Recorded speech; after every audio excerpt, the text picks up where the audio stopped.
Hello friends, तो आज इस वीडियो में हम लोग बात करने वाले हैं बिग डेटा के यूनिट 2 की। और जैसा कि मैंने यूनिट 1 की वीडियो पहले अपलोड कर रखी है, तो अगर आपने वो वीडियो नहीं देखी है तो सबसे पहले जाकर उस वीडियो को देखिए। फिर इस वीडियो को अगर आप देखते हैं तो आपकी जो नॉलेज होगी और आपकी जो अंडरस्टैंडिंग होगी वो बहुत ही क्लियर होगी।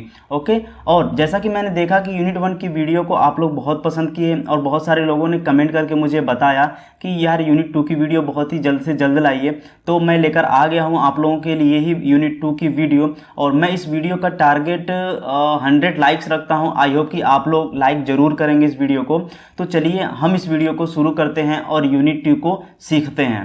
ओके, तो सबसे पहले देख लेते हैं कि इस पूरे वीडियो में हम किन किन टॉपिक्स के बारे में डिस्कस करने वाले हैं। हमेशा की तरह हम लोग देखते हैं कि किन किन टॉपिक्स के बारे में डिस्कस करेंगे। तो सबसे पहले हम लोग बात करेंगे हडूप की। तो ये जो वीडियो है ना, ये 2 पार्ट में डिवाइड रहेगा, यानी कि 2 सेक्शन में ये पूरी वीडियो आपकी डिवाइड होगी। एक रहेगा हडूप का और दूसरा रहेगा मैप रेड्यूस का।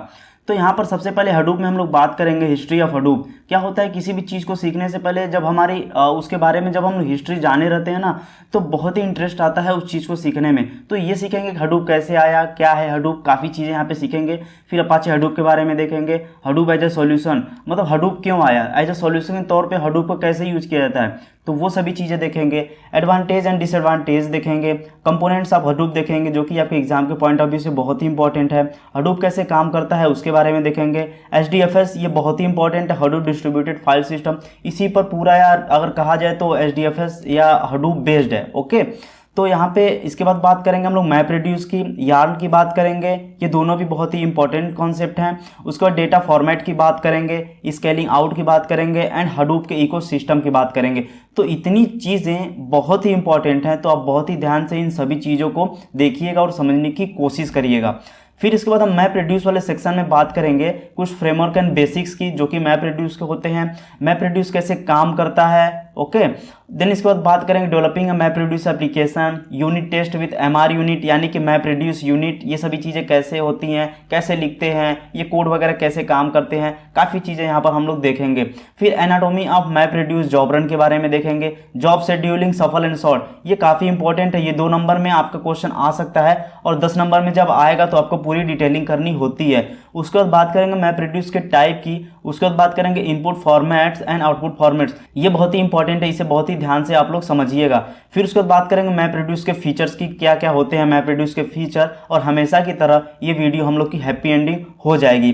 तो चलिए हम इस वीडियो को शुरू करते हैं और इंजॉय करते हैं। ओके, तो यार हमेशा की तरह हम लोग इंजॉय करके ही पढ़ेंगे। ऐसा नहीं कि ये पूरा हम लोग का बोरिंग सा ही रहेगा, 1 घंटे की वीडियो देखेंगे तो बोरिंग फील करेंगे, ऐसा कुछ नहीं होगा। हम पूरी वीडियो को इंजॉय करके देखेंगे। ओके, तो चलिए अब नेक्स्ट चलते हैं यहाँ पर। तो यहाँ पर क्या है ना, यहाँ पर आपको एक हाथी का बच्चा दिख रहा है। तो ये हाथी का बच्चा अगर आपको कहीं पर भी दिखे तो आप बस इतना समझ जाइएगा कि ये हडूप का लोगो है। अब ये हाथी के बच्चे को लोगो को ही क्यों डिसाइड किया गया, तो इसके बारे में भी अभी हम लोग देखेंगे कि इसके लोगों को कैसे डिसाइड किया। काफ़ी थोड़ा फनी है, इसे देख लेते हैं हम लोग। ओके, तो अब बात करते हैं हिस्ट्री ऑफ हडूप। अब हिस्ट्री में काफ़ी चीज़ अभी हम लोग देखेंगे कि हडूप का नाम क्यों हडूप पड़ा। ओके, तो अभी मैं इस सब चीज़ों को इरेज कर देता हूँ। तो मैं इरेज कर दिया और यहाँ पे पेन टूल लेता हूँ। ओके, तो देखिए अब हिस्ट्री ऑफ हडूप में हम लोग बात करते हैं। जैसा कि देखो, Apache software foundation is the developers of Hadoop. जो अपाचे सॉफ्टवेयर फाउंडेशन है ना, यही है हडूप का डेवलपर। ठीक, और इसके को फाउंडर हैं डोंग कटिंग एंड माइक कैफेरेला। ठीक, अब इसके को फाउंडर आपको पता चल गया होगा, डोंग कटिंग एंड माइक कैफेरेला हैं।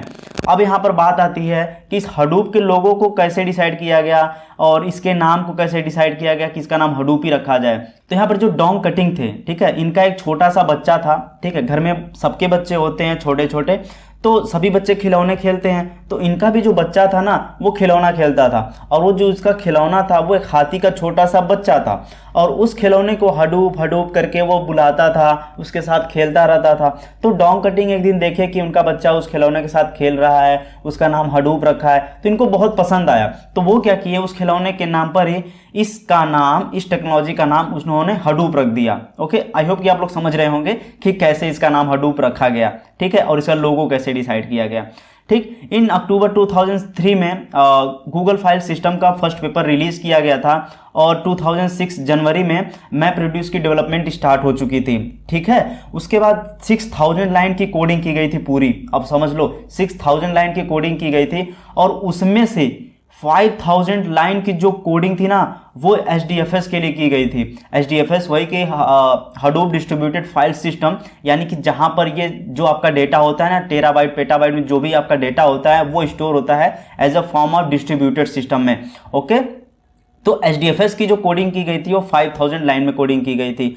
और अप्रैल 2006 में हडूप का 0.1.0 जो वर्जन था उसे रिलीज किया गया था। ओके, आई होप कि आपको ये सभी चीज़ें समझ में आ गई होंगी। तो चलिए अब हम इसको डिलीट करते हैं, जो भी चीज़ हम लोग किए थे। अब चलते हैं नेक्स्ट स्लाइड पे।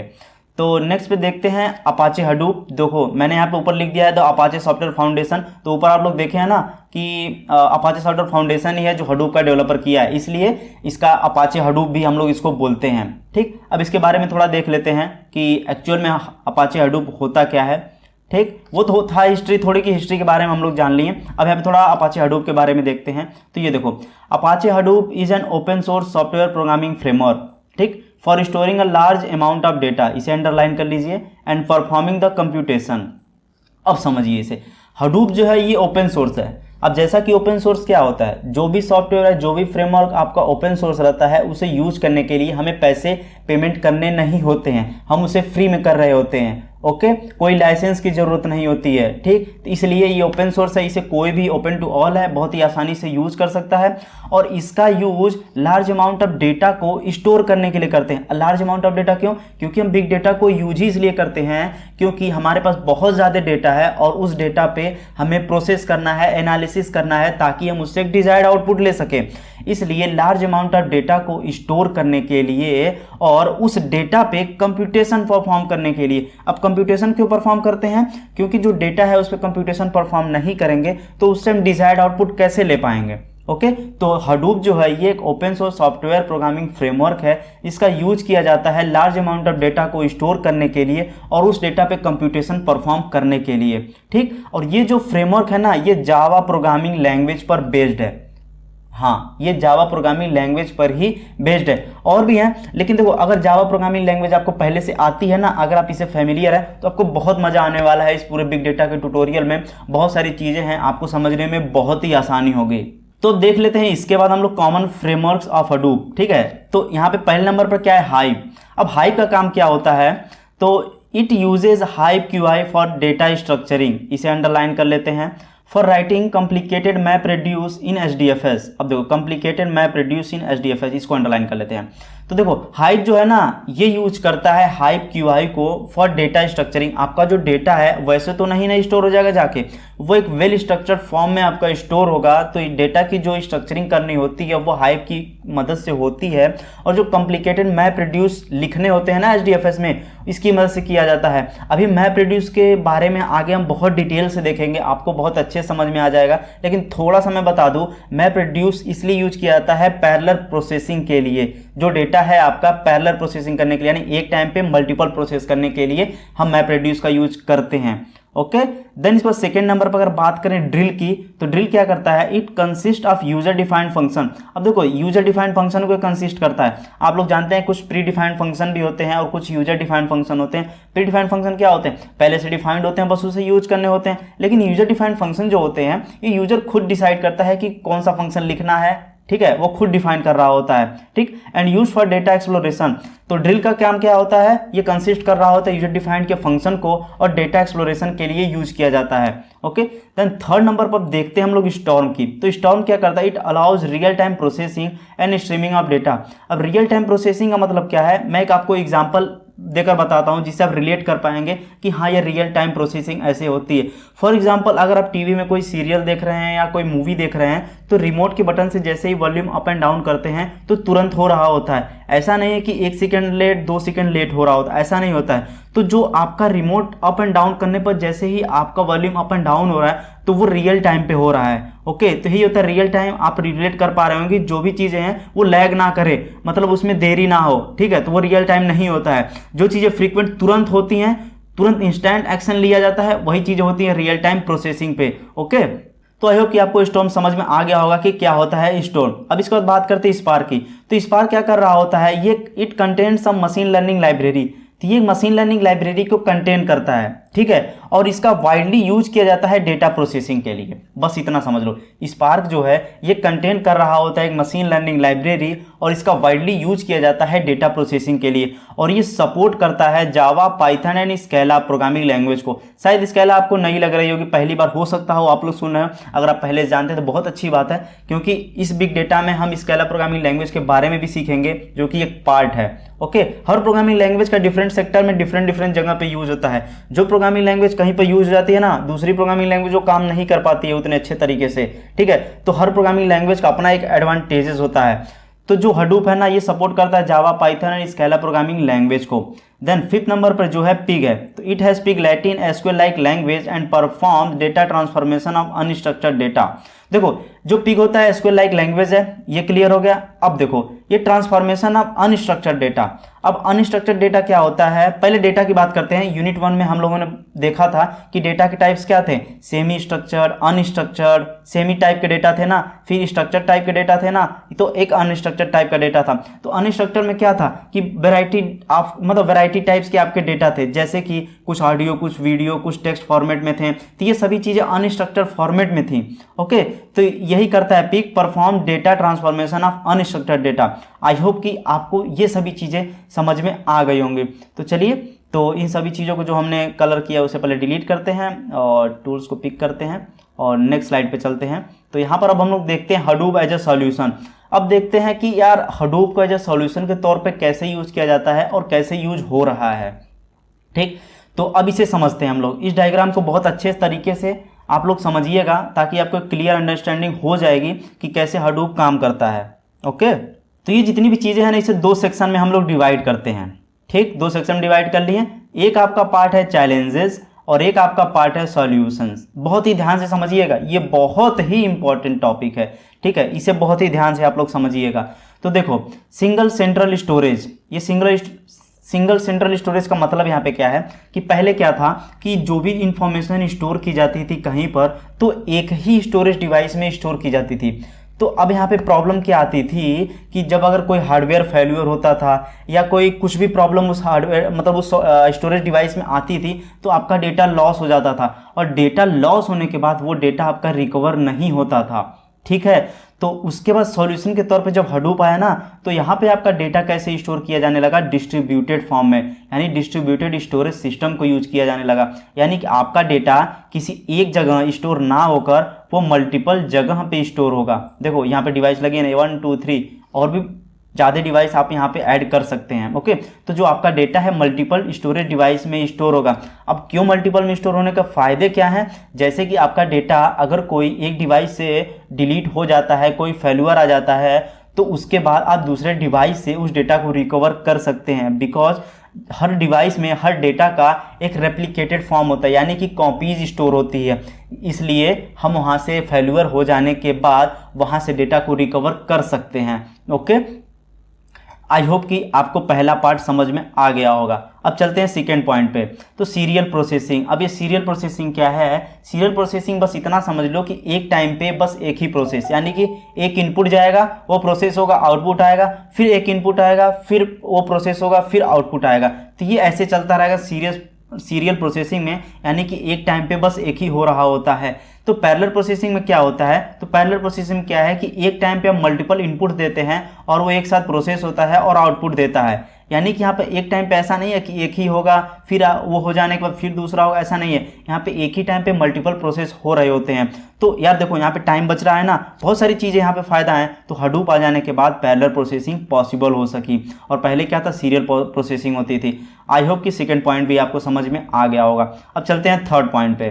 तो थर्ड पॉइंट में क्या है, lack of ability to process unstructured data.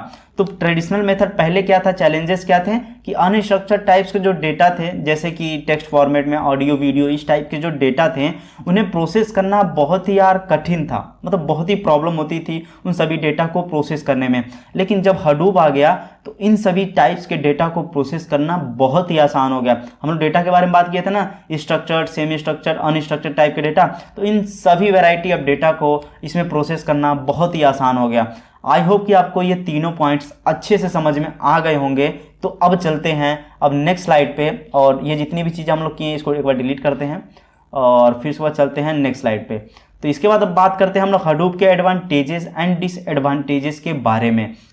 देखो कोई भी टूल्स एंड टेक्नोलॉजी होती है ना, उसके एडवांटेजेस डिसएडवांटेजेस जरूर होते हैं। कोई भी टेक्नोलॉजी यार परफेक्ट नहीं होती है, ठीक है। तो डिसएडवांटेज तो होते ही होते हैं, तो हमें पता भी होना चाहिए, ठीक है। तो हडूप के क्या एडवांटेज एंड डिसएडवांटेज हैं, तो बात कर लेते हैं। सबसे पहले हम एडवांटेजेस की बात करते हैं। तो एडवांटेजेस में पहले पॉइंट पे क्या है, ability to store a large amount of data. अब देखो इसे समझने की कोशिश करो कि जो हडूप है ना, ये इतना एबल है कि लार्ज अमाउंट ऑफ डेटा को स्टोर कर सकता है। यानी कि पहले जो सिस्टम थी, हम पेटाबाइट टेराबाइट में उतनी बहुत सारी इन्फॉर्मेशन को स्टोर नहीं कर पाते थे और जल्दी प्रोसेस नहीं कर पाते थे, ठीक है। तो हडूप क्या करता है, आपके डेटा को स्टोर कर लेता है, जो कि बहुत ज़्यादा अमाउंट में, वॉल्यूम का जो आपका डेटा का वॉल्यूम होता है बहुत ज़्यादा होता है, ठीक है। ये एबल होता है स्टोर करने में। सेकेंड पॉइंट पे fault tolerant and highly available. अब इसका मतलब क्या है, पहले हम फॉल्ट टॉलरेंट का मतलब समझते हैं। तो बेसिकली फॉल्ट टॉलरेंट का मतलब ये है कि अगर किसी भी टेक्नोलॉजी के अंदर कोई प्रॉब्लम आती है तो वो टेक्नोलॉजी इतनी एबल होती है कि ऑटोमेटिक उस प्रॉब्लम को सॉल्व करने की पावर रखती है, इतना एबल होती है कि उस प्रॉब्लम को ऑटोमेटिक वो सॉल्व कर सके। यही होता है फॉल्ट टॉलरेंट। यानी कि हडूप इतना कैपेबल है कि अगर कोई प्रॉब्लम उसमें अकर होती है तो वो ऑटोमेटिक उसे सॉल्व कर सकता है। यही होता है fault tolerant. And highly available. Highly available ये है कि आपका डेटा मल्टीपल जगह पे स्टोर होता है। ये मल्टीपल जगह पर अगर आपका डेटा स्टोर है तो कोई अगर एक फेल हो जाता है तो आपका डेटा यहाँ से कॉपी रहता है, तो यहाँ से डेटा को आप कवर कर सकते हैं, ठीक है। तो ये होता है कि आपका डेटा हाईली अवेलेबल होता है। और जैसा कि मल्टीपल अगर सर्वर्स लगे, मल्टीपल स्टोरेज डिवाइस अगर लगी हैं, तो अगर आप डेटा को एक्सेस करना चाहते हैं तो किसी एक सर्वर या एक डिवाइस पर बहुत ज़्यादा लोड नहीं पड़ेगा। तो इससे डेटा का जो स्पीड होता है ना, रिट्रीविंग स्पीड होता है, वो काफ़ी फास्ट होता है, इसलिए हाईली अवेलेबल होता है। फिर उसके बाद देखिए थर्ड नंबर पे कंपेटिबल विथ ऑल प्लेटफॉर्म। ऐसा नहीं है कि कुछ प्लेटफॉर्म पे हडूप सपोर्ट करता है, कुछ प्लेटफॉर्म पे हडूप सपोर्ट नहीं करता है, तो ऐसा कुछ नहीं है, ये सभी प्लेटफॉर्म पे सपोर्ट करता है। Distributed computing. अब डिस्ट्रीब्यूटेड कंप्यूटिंग का मतलब क्या है, डिस्ट्रीब्यूटेड मतलब क्या होता है, अलग अलग 1 2 3 ऐसे मल्टीपल जगह पे आपका डेटा स्टोर होता है, यानी डिस्ट्रीब्यूटेड फॉर्म में स्टोर होता है। यानी कि डिस्ट्रीब्यूटेड फॉर्म में स्टोर है तो डिस्ट्रीब्यूटेड कंप्यूटिंग होती है, यानी कि हर जगह से डेटा आ रहा होता है और यहाँ पे प्रोसेस हो रहा होता है और यहाँ पे कंप्यूटिंग कर रहे होते हैं, प्रोसेस कर रहे होते हैं। तो ये होता है distributed computing. Okay, cost effective. अब देखो पहले ट्रेडिशनल मेथड हम लोग यूज करते थे तो बहुत सारी प्रॉब्लम आती थी, बहुत सारे डिवाइसेस यूज करते थे, तो हम लोग की कॉस्टिंग बहुत ज़्यादा चली जाती थी। जब हडूप आया तो कॉस्ट इफेक्टिव हो गया, बहुत हम लोग का खर्चा वगैरह भी बच गया। Okay, then parallel processing. इसमें मैंने बताया था ना सीरियल प्रोसेसिंग क्या होती है, पैरेलल प्रोसेसिंग क्या होती है। तो हडूप में पैरेलल प्रोसेसिंग पॉसिबल है, यानी कि एक टाइम पे मल्टीपल इनपुट्स हम लोग दे सकते हैं और उसे प्रोसेस कर सकते हैं और वहाँ से आउटपुट निकलता रहता है। ठीक, आई होप कि आपको जितने भी एडवांटेजेस हैं आपको अच्छे से समझ में आ गए होंगे। अब चलिए बात करते हैं डिसएडवांटेजेस की। तो पहले नंबर पर क्या है, not very effective for small data. अब देखो जो हडूप है ना, ये आपके स्मॉल डेटा के लिए सही नहीं है, इफेक्टिव उतना नहीं है, आपके लिए बहुत महंगा पड़ेगा। जब आपके पास डेटा बहुत हो, पेटाबाइट टेराबाइट में जब डेटा हो ना आपके पास, तब जाकर हडूप को यूज करिए तो आपके लिए एडवांटेज होगा। तो डिसएडवांटेज का क्या है, स्मॉल डेटा के लिए इफेक्टिव नहीं है। देखिए हार्ड क्लस्टर मैनेजमेंट। अब क्लस्टर क्या होता है, अभी आगे बात करेंगे इसके बारे में कि क्लस्टर क्या होता है। बस इतना समझ लीजिए कि ग्रुप्स ऑफ डिवाइसेस होती हैं, उसी को क्लस्टर कहते हैं। तो यहाँ पर जो होता है ना क्लस्टर मैनेजमेंट, वो बहुत ही हार्ड होता है। ठीक, उसके बाद है स्टेबिलिटी इशू रहता है यहाँ पे। फोर्थ नंबर पे सिक्योरिटी कंसर्न, ये भी एक डिसएडवांटेजेस का है। तो ये कुछ डिसएडवांटेजेस के हैं। आई होप कि इसके डिसएडवांटेजेस आपको समझ में आ गए होंगे। तो चलिए अब चलते हैं नेक्स्ट स्लाइड पे और देखते हैं कि हडूप के कुछ और इम्पोर्टेंट टॉपिक्स के बारे में। तो नेक्स्ट हम लोग बात करते हैं कंपोनेंट्स ऑफ हडूप, कि हडूप के कंपोनेंट्स क्या हैं। ये जो आपके एग्जाम के पॉइंट ऑफ व्यू से बहुत ही इंपॉर्टेंट है, आपसे पूछ सकता है कि हडूप क्या होता है, हडूप के कंपोनेंट्स के बारे में डिटेलिंग करिए, तो ये आपका काफ़ी इंपॉर्टेंट हो जाता है। तो बहुत ही ध्यान से आप इसे समझिएगा। ओके, तो ये होते हैं हडूप के कुछ कंपोनेंट।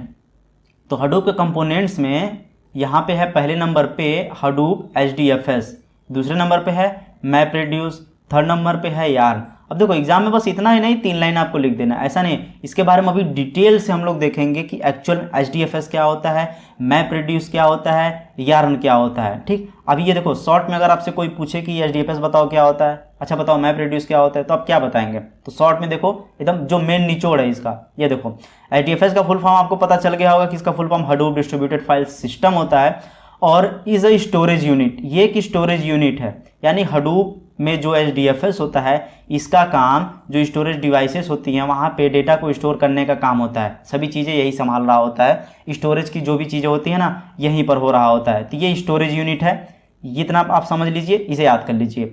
अब देखो Hadoop map reduce is a processing unit. अब देखो प्रोसेसिंग यूनिट है, जो पैरेलल प्रोसेसिंग मैंने बताया था ना हडूप में होता है, तो ये मैप रेड्यूस के थ्रू होता है। तो इतना भी याद कर लो कि मैप रेड्यूस का काम इतना होता है पैरेलल प्रोसेसिंग के लिए, प्रोसेसिंग का जितना भी काम होता है डेटा के ऊपर वो मैप रेड्यूस के थ्रू ही परफॉर्म होता है। अब देखो यार्न का काम क्या होता है, यार्न का पहले फुल फॉर्म देख लो, एट अनदर रिसोर्स नेगोशिएटर इसका फुल फॉर्म होता है और इसका काम होता है रिसोर्स मैनेजमेंट यूनिट। यानी जितने भी रिसोर्सेस होते हैं CPU में, जो जैसे रैम वगैरह प्रोसेसर जो भी चीज़ें होती हैं, ये रिसोर्स मैनेजमेंट का काम यार्न संभाल रहा होता है कि कितने इसको रैम देनी है इस प्रोसेस के लिए, कितनी रिक्वायरमेंट है, ये काफ़ी चीज़ें होती हैं जो यार्न उसे कंट्रोल कर रहा होता है, रिसोर्स मैनेज कर रहा होता है यार्न। आई होप कि जितने भी कंपोनेंट्स हैं आपको समझ में आ गए होंगे। ओके, तो यहाँ पर देखो वही चीज़ जो मैंने अभी बताई है ना, ये आपका डायग्राम बना हुआ है। तो बेसिकली आप एग्जाम में जब जाइएगा डायग्राम जरूर बनाइएगा, इससे थोड़ा अट्रैक्ट होता है जो आपका एग्जामिनर होता है कि सोचता है कि हाँ यार इसने डायग्राम में सब तो बता दिया, थ्योरी में भी वही लिखा होगा। तो काफ़ी हेल्पफुल हो जाता है एग्जामिनर के लिए कि कॉपी बहुत कम टाइम में वो चेक कर लेता है। तो आप ये जरूर बना दीजिएगा यार, HDFS मैप रेड्यूस और अदर डेटा प्रोसेसिंग, ये जितनी भी चीज़ें दी हुई हैं बना दीजिएगा बार, बहुत ही कम टाइम लगेगा, बना दीजिएगा, नंबर बहुत अच्छे से मिल जाएंगे। ठीक है, तो ये चीज़ें बना दीजिएगा और पीछे मैंने इसके बारे में बता ही दिया है। फिर इसके बाद बात करते हैं हम लोग अब इस चैनल के बारे में।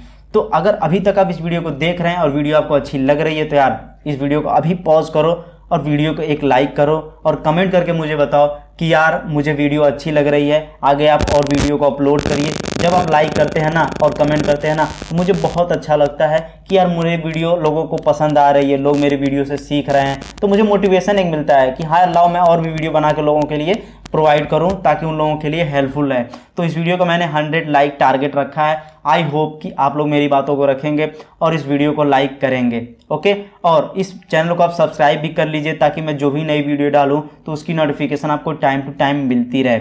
आई होप कि आप लोग वीडियो को लाइक कर दिए होंगे, इस वीडियो को पॉज करके, और चैनल को भी सब्सक्राइब कर लिए होंगे। और कमेंट करके मुझे ज़रूर बताओ यार, मुझे कमेंट चाहिए। जितने भी आप लोग वीडियो देख रहे हो ना कमेंट करके मुझे बताओ। बहुत सारे लोग होते हैं यार वीडियो को देख लेते हैं फिर चले जाते हैं। मैं इतना मेहनत करके आप लोगों के वीडियो बना रहा हूं तो आप लोग भी यार अपना 1 से 2 मिनट निकाल के, 1 मिनट निकाल के मेरे लिए बस इतना कर दो, लाइक एंड कमेंट करके मुझे ज़रूर बताओ। ओके, तो चलिए अब नेक्स्ट टॉपिक पर चलते हैं और समझने की कोशिश करते हैं कि हाउ हडूप वर्क्स।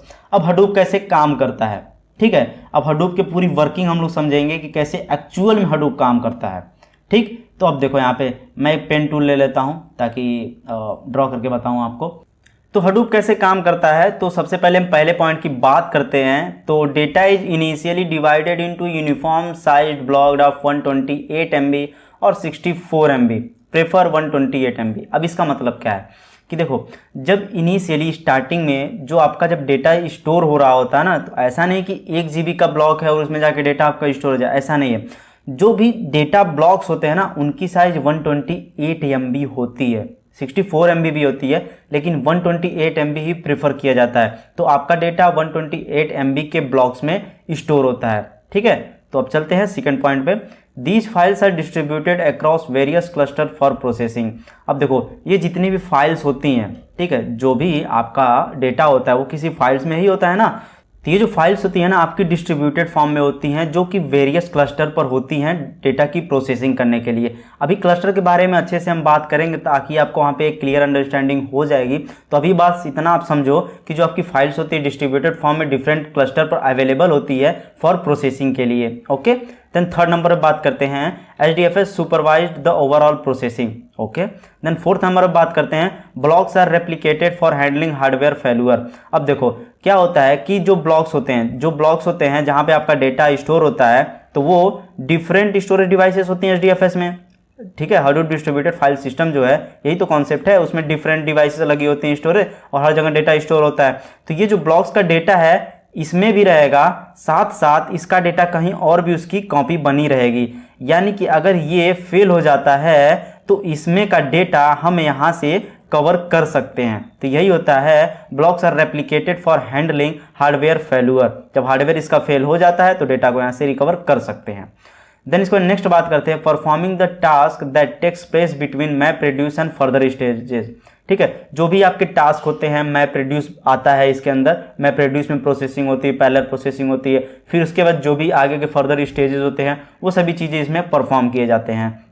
उसके बाद बात करते हैं send processed data to the certain computer. तो देखो जो आपका डेटा प्रोसेस वगैरह हो जाता है फिर उसके बाद किसी सर्टेन कंप्यूटर्स को सेंड करना रहेगा ना, तो वही ये काम करता है। जो लास्ट पॉइंट है, rights the debugging logs for each job assign. अब देखो जो भी जॉब्स होते हैं जो असाइन होते हैं ना, उसके लिए डिबगिंग लॉग्स वगैरह लिखा जाता है। तभी ये जो लॉग्स वगैरह है ना, डिबगिंग वगैरह का कॉन्सेप्ट आगे आपका भी धीरे धीरे क्लियर हो जाएगा, क्योंकि अगर एक ही चीज़ एक ही जगह पे लगेंगे डिस्कस करने तो सभी चीज़ें मिक्स हो जाएंगी और आपको अच्छे से समझ में नहीं आएगा। ओके, तो इसको हम पहले डिलीट कर लेते हैं और नेक्स्ट स्लाइड पे चलते हैं। तो अब हम बात करते हैं हडूप डिस्ट्रीब्यूटेड फाइल सिस्टम। अब देखो ये हडूप के कंपोनेंट में पहला पार्ट है, तीन था ना, एक HDFS था, एक मैप रिड्यूस था, एक यार्न था। तो अभी हम लोग बात करते हैं HDFS, और एग्जाम में आपको ये तीनों अगर कंपोनेंट्स बोल दे लिखने के लिए तो लिखना रहेगा। ओके, तो चलिए अब हडूप डिस्ट्रीब्यूटेड फाइल सिस्टम के बारे में देख लेते हैं। तो देखो HDFS का फुल फॉर्म होता है हडूप डिस्ट्रीब्यूटेड फाइल सिस्टम, इसे आप याद कर लीजिए। अब देखो HDFS is a distributed file system that provides access to data across Hadoop cluster. ठीक है, ये एक डिस्ट्रीब्यूटेड फाइल सिस्टम होता है जो कि डेटा आपके हडूप क्लस्टर पे होते हैं, जो भी एक्सेस वगैरह प्रोवाइड कराना होता है यहीं से हो रहा होता है। अब देखो यहाँ पे क्लस्टर की बात आ गई ना, अब यहाँ से आपको समझ में आएगा कि क्लस्टर एक्चुअल में क्या होता है। तो देखो एक cluster is a group of computers that work together. ठीक, तो बेसिकली यही मतलब है कि ग्रुप ऑफ कंप्यूटर्स होते हैं, बहुत सारे कंप्यूटर्स होते हैं जो एक साथ काम कर रहे होते हैं, उसी को क्लस्टर कहते हैं। जैसे कि 10 लोग अगर काम कर रहे होते हैं तो उसको क्या कहते हैं, टीम कहते हैं, उसका नाम दे देते हैं हम लोग कि टीम है। 10 लोग हैं तो उसे हम टीम कहते हैं। वैसे ही क्लस्टर जो है उसे हम कैसे कहते हैं, क्लस्टर यानी कि 10 कंप्यूटर काम कर रहे हैं तो उसको एक नाम दे देते हैं, तो उसे कह देते हैं हम लोग क्लस्टर। यही होता है क्लस्टर। आई होप कि आपको समझ में आ गया होगा। नहीं समझ में आया बस इतना याद कर लो कि ग्रुप ऑफ कंप्यूटर्स होते हैं जो कि एक साथ काम करते हैं, उसी को हम लोग क्लस्टर कहते हैं। ठीक, देखो like other Hadoop related technologies HDFS is a key tool that manages and supports analysis of very large volume petabyte and zettabytes of data. अब देखो जो पेटाबाइट्स एंड जेटाबाइट्स में आपका डेटा होता है तो उसका जो वॉल्यूम होता है बहुत ज़्यादा होता है, तो उन सभी चीज़ों को मैनेज करना और जो सपोर्ट एनालिसिस होता है ये सभी चीज़ों का काम संभालना HDFS का होता है। आई होप कि आपको समझ में आ गया होगा कि HDFS क्या होता है। अभी आप सोच रहे होंगे कि यार आखिर में HDFS ही क्यों यूज किया जा रहा है, कोई और टेक्नोलॉजी या किसी और चीज़ को क्यों नहीं यूज कर ले रहे हैं हम। तो इसका जवाब ये है, ये जो है अब इसको समझते हैं। Before 2011 storing and retrieving petabytes और zettabytes of data had the following 3 major challenges, cost, speed and reliability. इन तीनों के बारे में अभी हम एक एक करके आगे समझेंगे। तो बेसिकली क्या था, 2011 के पहले ना यही प्रॉब्लम फेस करना पड़ रहा था, कॉस्ट, स्पीड एंड रिलायबिलिटी की। ठीक है, तो जो डेटा थे आपके बहुत लार्ज अमाउंट में डेटा थे तो पहले ट्रेडिशनल मेथड से नहीं हो पा रहे थे, तो हडूप आया, तो हडूप में HDFS भी आया, तो HDFS की मदद से सारी प्रॉब्लम सॉल्व हो गई। तो देखो ट्रेडिशनल फाइल सिस्टम में जो था ना $10,000 to $14,000 पर टेराबाइट वहाँ पे यार कॉस्ट इसकी देनी पड़ रही थी। ठीक है, तो यार अब तो आप समझ रहे होंगे कितना महंगा पहले पड़ रहा था डेटा को एनालिसिस करना, इसलिए कंपनियां नहीं करा रही थी। जब हडूप आया तो कॉस्ट भी बहुत कम हो गया, तो सभी कंपनियां लगी यूज करने इसको। अब देखो searching and analysing data was time consuming and expensive. तो पहले क्या था ना कि जब ट्रेडिशनल मेथड यूज करते थे तो सर्चिंग एंड एनालाइजिंग जो भी चीज़ें हो रही थी तो बहुत ही टाइम कंज्यूमिंग थी, बहुत ही एक्सपेंसिव थी, काफ़ी पैसे खर्च करने पड़ते थे। ठीक, also if search components were saved on different servers, fetching and data was difficult। अब देखो डिफरेंट सर्वर पर जब डेटा आपके स्टोर भी होते थे ना तो वहाँ से डेटा को फेच करना भी बहुत ही कठिन रहता था। ऐसे एल्गोरिदम, ऐसे कॉन्सेप्ट नहीं थे कि उस टाइम पे बहुत जल्दी हम डेटा प्रोसेस कर ले और पैरेलल प्रोसेसिंग को भी परफॉर्म कर सकें। देखो here's how HDFS resolve all the 3 majors issue of traditional file system. अब देखो ये जितने भी प्रॉब्लम्स मैंने अभी बताई ना, बस ये इसका उल्टा समझ लो कि ये सभी प्रॉब्लम को Hadoop distributed file system solve कर दे रहा है। अगर आपको जवाब देना है कि हम HDFS ही क्यों यूज करें, तो आप इन सभी प्रॉब्लम को बता सकते हैं कि ये देखो ये सारी प्रॉब्लम को HDFS सॉल्व करता है, इसलिए हम लोग HDFS को यूज करते हैं। ओके, तो अब चलते हैं नेक्स्ट स्लाइड पे, इसे डिलीट करते हैं। तो नेक्स्ट अब बात करते हैं हम लोग, जैसे कि बताया था ना कि जो प्रॉब्लम थी कॉस्ट, स्पीड एंड रिलायबिलिटी, तो ये टर्म क्या होते हैं, इनका काम क्या होता है, कैसे क्या होते हैं ये। तो देखो कॉस्ट में, कॉस्ट तो आप लोग समझ ही रहे होंगे, कॉस्ट का मतलब क्या होता है कि महंगा चीज़ें पड़ती हैं वो। तो कैसे कॉस्ट आपकी कम हो जाती है HDFS में, तो HDFS ये ओपन सोर्स है, तो यहाँ पे zero licensing and support cost, यानी कि यहाँ पर आपको लाइसेंस वगैरह की जरूरत ही नहीं पड़ती है और सपोर्ट कॉस्ट भी नहीं देना पड़ता है।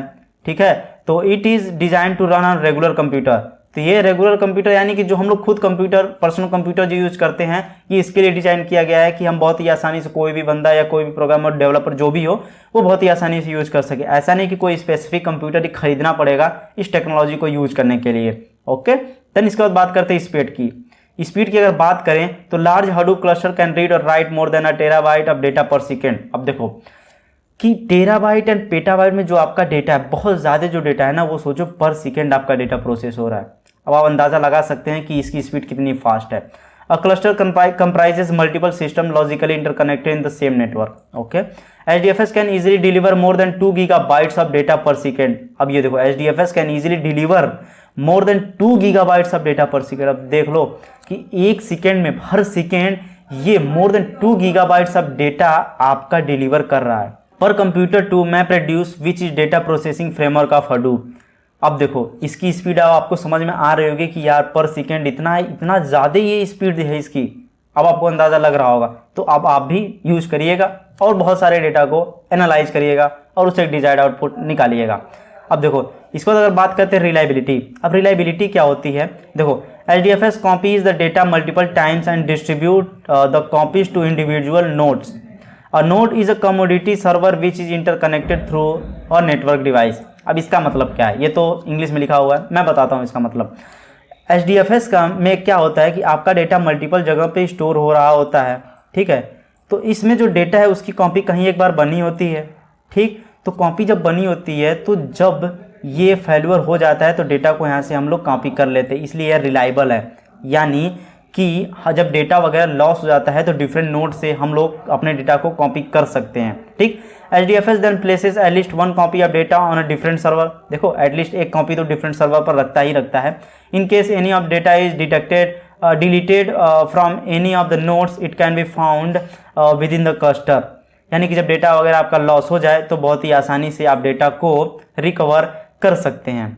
तो आई होप कि ये सभी चीज़ें आपको समझ में आई होंगी कि कॉस्ट, स्पीड, रिलायबिलिटी क्या होती है। अब इसके बाद बात करते हैं कि कैरेक्टरिस्टिक्स ऑफ HDFS। अब HDFS के कैरेक्टरिस्टिक्स क्या है, तो एग्जाम में आपसे पूछ सकता है कि define HDFS and also discuss about the characteristics of HDFS। तो वहाँ पर आपको ये सभी चीज़ें लिखनी पड़ेंगी।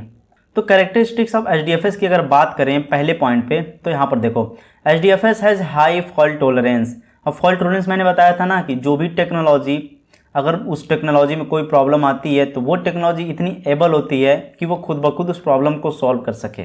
ठीक है, यही होता है फॉल्ट टॉलरेंस, यानी कि हाई फॉल्ट टॉलरेंस HDFS के अंदर होता है। कोई भी प्रॉब्लम अगर अकर होती है तो उसे वो ऑटोमेटिकली सॉल्व करने की कैपेबिलिटी रखता है। देन सेकेंड नंबर पर अगर बात करें, HDFS में consist of thousands of server machines. ठीक है, अब देखो HDFS में consist thousands of server machine. अब देखो थाउजेंड्स, 1 2 3 4 नहीं, थाउजेंड्स ऑफ सर्वर मशीन को कंसिस्ट कर रहा होता है। Each machine store a part of the file system of data. ठीक, HDFS detects faults that can occur on any of the machines and recovered it quickly and automatically. अब देखो HDFS क्या करता है कि जो भी प्रॉब्लम्स जिस भी मशीन में अगर अकर होती है तो उसे बहुत जल्दी वो रिकवर कर लेता है और ऑटोमेटिकली वो उसे सॉल्व कर देता है। HDFS हैज़ हाई थ्रूपुट, यानी कि जो भी प्रोसेस वगैरह होती है उसके बाद जो भी आउटपुट्स वगैरह आती है वो बहुत ही फास्टली हो रही होती है, उसका थ्रूपुट बहुत ही फास्ट होता है। ओके, देन नेक्स्ट अगर बात करें, HDFS is design to store and scan millions of rows of data. अब देखो HDFS को ऐसे ही डिज़ाइन किया गया है कि हम बहुत ही आसानी से millions of rows of data जो होते हैं आपको बहुत ही आसानी से उसे स्कैन किया जा सके और उसे प्रोसेस किया जा सके। Okay, the time required in the process is dependent on the complexities involve.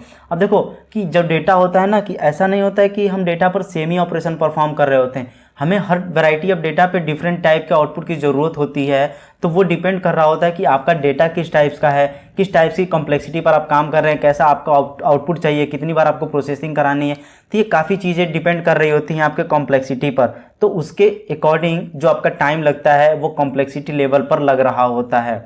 इसको नेक्स्ट अगर बात करते हैं, it has been design to support large data set in batch style job. ठीक है, ये बैच के फॉर्म में जो भी आपका लार्ज डेटा सेट होता है उसमें डिज़ाइन होता है।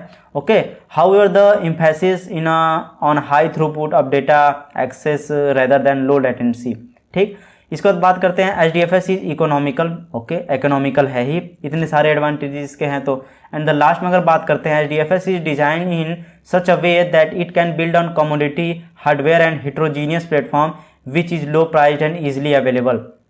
ओके, तो ये सभी चीज़ें हैं कुछ इसके characteristics of HDFS। I hope कि आपको अच्छे से समझ में आ गए होंगे। ओके, तो अब हम नेक्स्ट बात करते हैं हडूप मैप रेड्यूस की। अभी देखो कंपोनेंट्स के अंदर मैप रेड्यूस की बात कर रहे हैं, वो जो हमने डिवाइड किया था ना स्टार्टिंग में कि 2 पार्ट में डिस्कस करेंगे, तो मैप रेड्यूस का एक अलग ही सेक्शन है जो कि हम बहुत ही डीप में वहाँ पे बात करेंगे। तभी ये कंपोनेंट्स की अभी हम लोग बात कर रहे हैं कि अगर आपसे बोल दिया एग्जाम में कंपोनेंट्स लिखने के लिए तो आप HDFS, map reduce and yarn के बारे में लिखेंगे। तो अब हम देख लेते हैं मैप रेड्यूस के बारे में। ओके, तो मैप रेड्यूस क्या होता है, मैं पेन टूल ले लेता हूँ। तो बेसिकली मैप रेड्यूस क्या है, map reduce is the processing engine of Hadoop that process and computes large volumes of data. It allows businesses and other organization to run calculation to. अब देखो ये तो डिफिनीशन हो गई, आप इसे याद कर सकते हैं, एग्जाम में जाके लिख सकते हैं। अब मैं समझने के लिए आपको बताता हूँ मैप रेड्यूस क्या है। एक प्रोसेसिंग इंजन है, इसका काम क्या होता है, पैरेलल प्रोसेसिंग करना। अब पैरेलल प्रोसेसिंग कहाँ कर रहा होता है, आपके डेटा के ऊपर, यानी कि आपका जो डेटा है, जो डेटा का वॉल्यूम में बहुत ज़्यादा है, तो लार्ज अमाउंट ऑफ डेटा पे पैरेलल प्रोसेसिंग करने के लिए हम मैप रेड्यूस का यूज करते हैं। आई होप कि आपको समझ में आ रहा होगा। तो देखो, organization to run calculation to like determine the price for their products that it's the highest profit. तो कंपनियां क्या करती हैं, जो प्रोडक्ट्स वगैरह की प्राइस डिफाइन करनी होती है, डिसाइड करनी होती है कि इस प्रोडक्ट का कितना रेट डिसाइड किया जाए कि मार्केट में जब इसे हम लॉन्च करें तो कस्टमर इसे पसंद करे, किस स्टेट में हमें कौन सा रेट रखना चाहिए, कहाँ पे लोग मतलब गरीब लोग जहाँ पे हैं तो वो महंगी चीज़ें नहीं खरीद सकते हैं।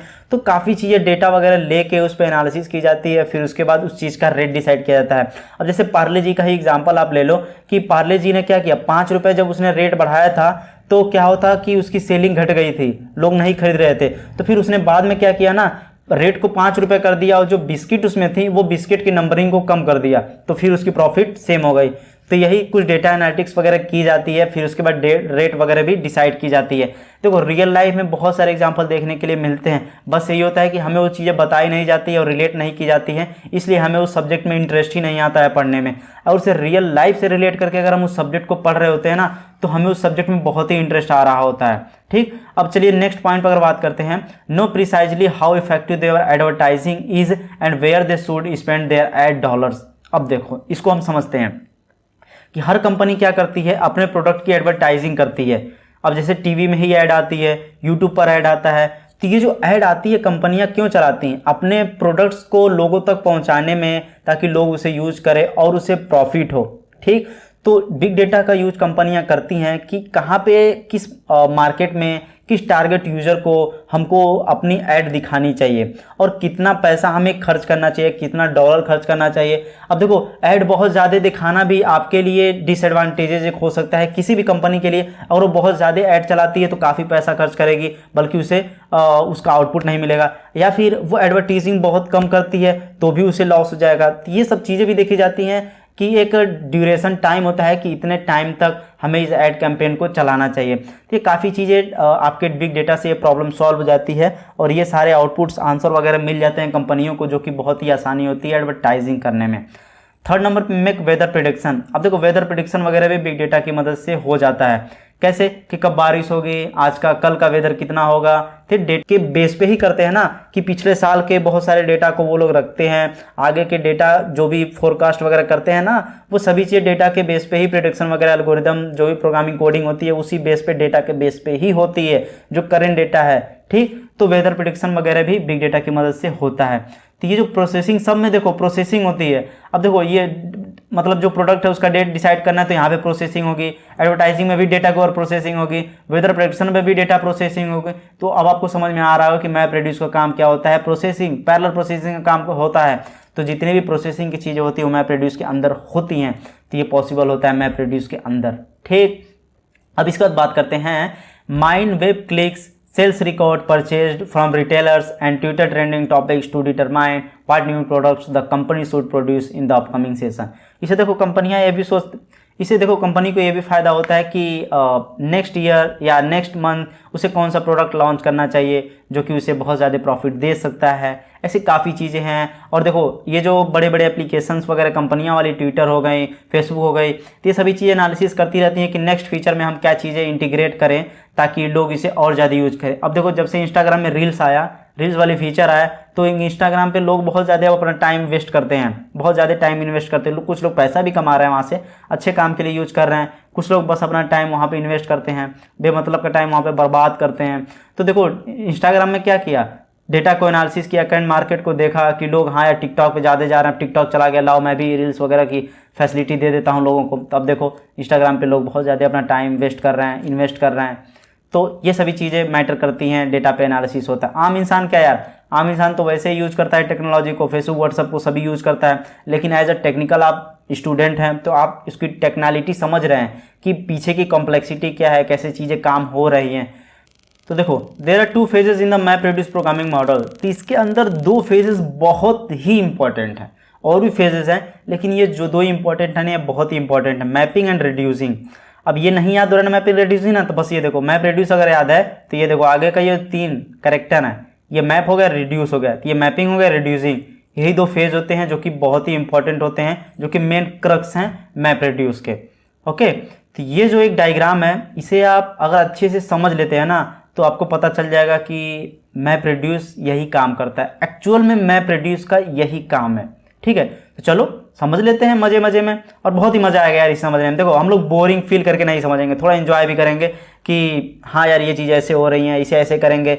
हम लोग ऐसा नहीं कि बस पढ़ते ही पढ़ते रहेंगे, ऐसा कुछ नहीं, इंजॉय करके पढ़ेंगे। अब देखो डियर बियर रिवर, कहानी की तरह पढ़ते हैं, पोएम की तरह, deer bear river, car river, deer car bear, ये सब चीज़ें दी है ना।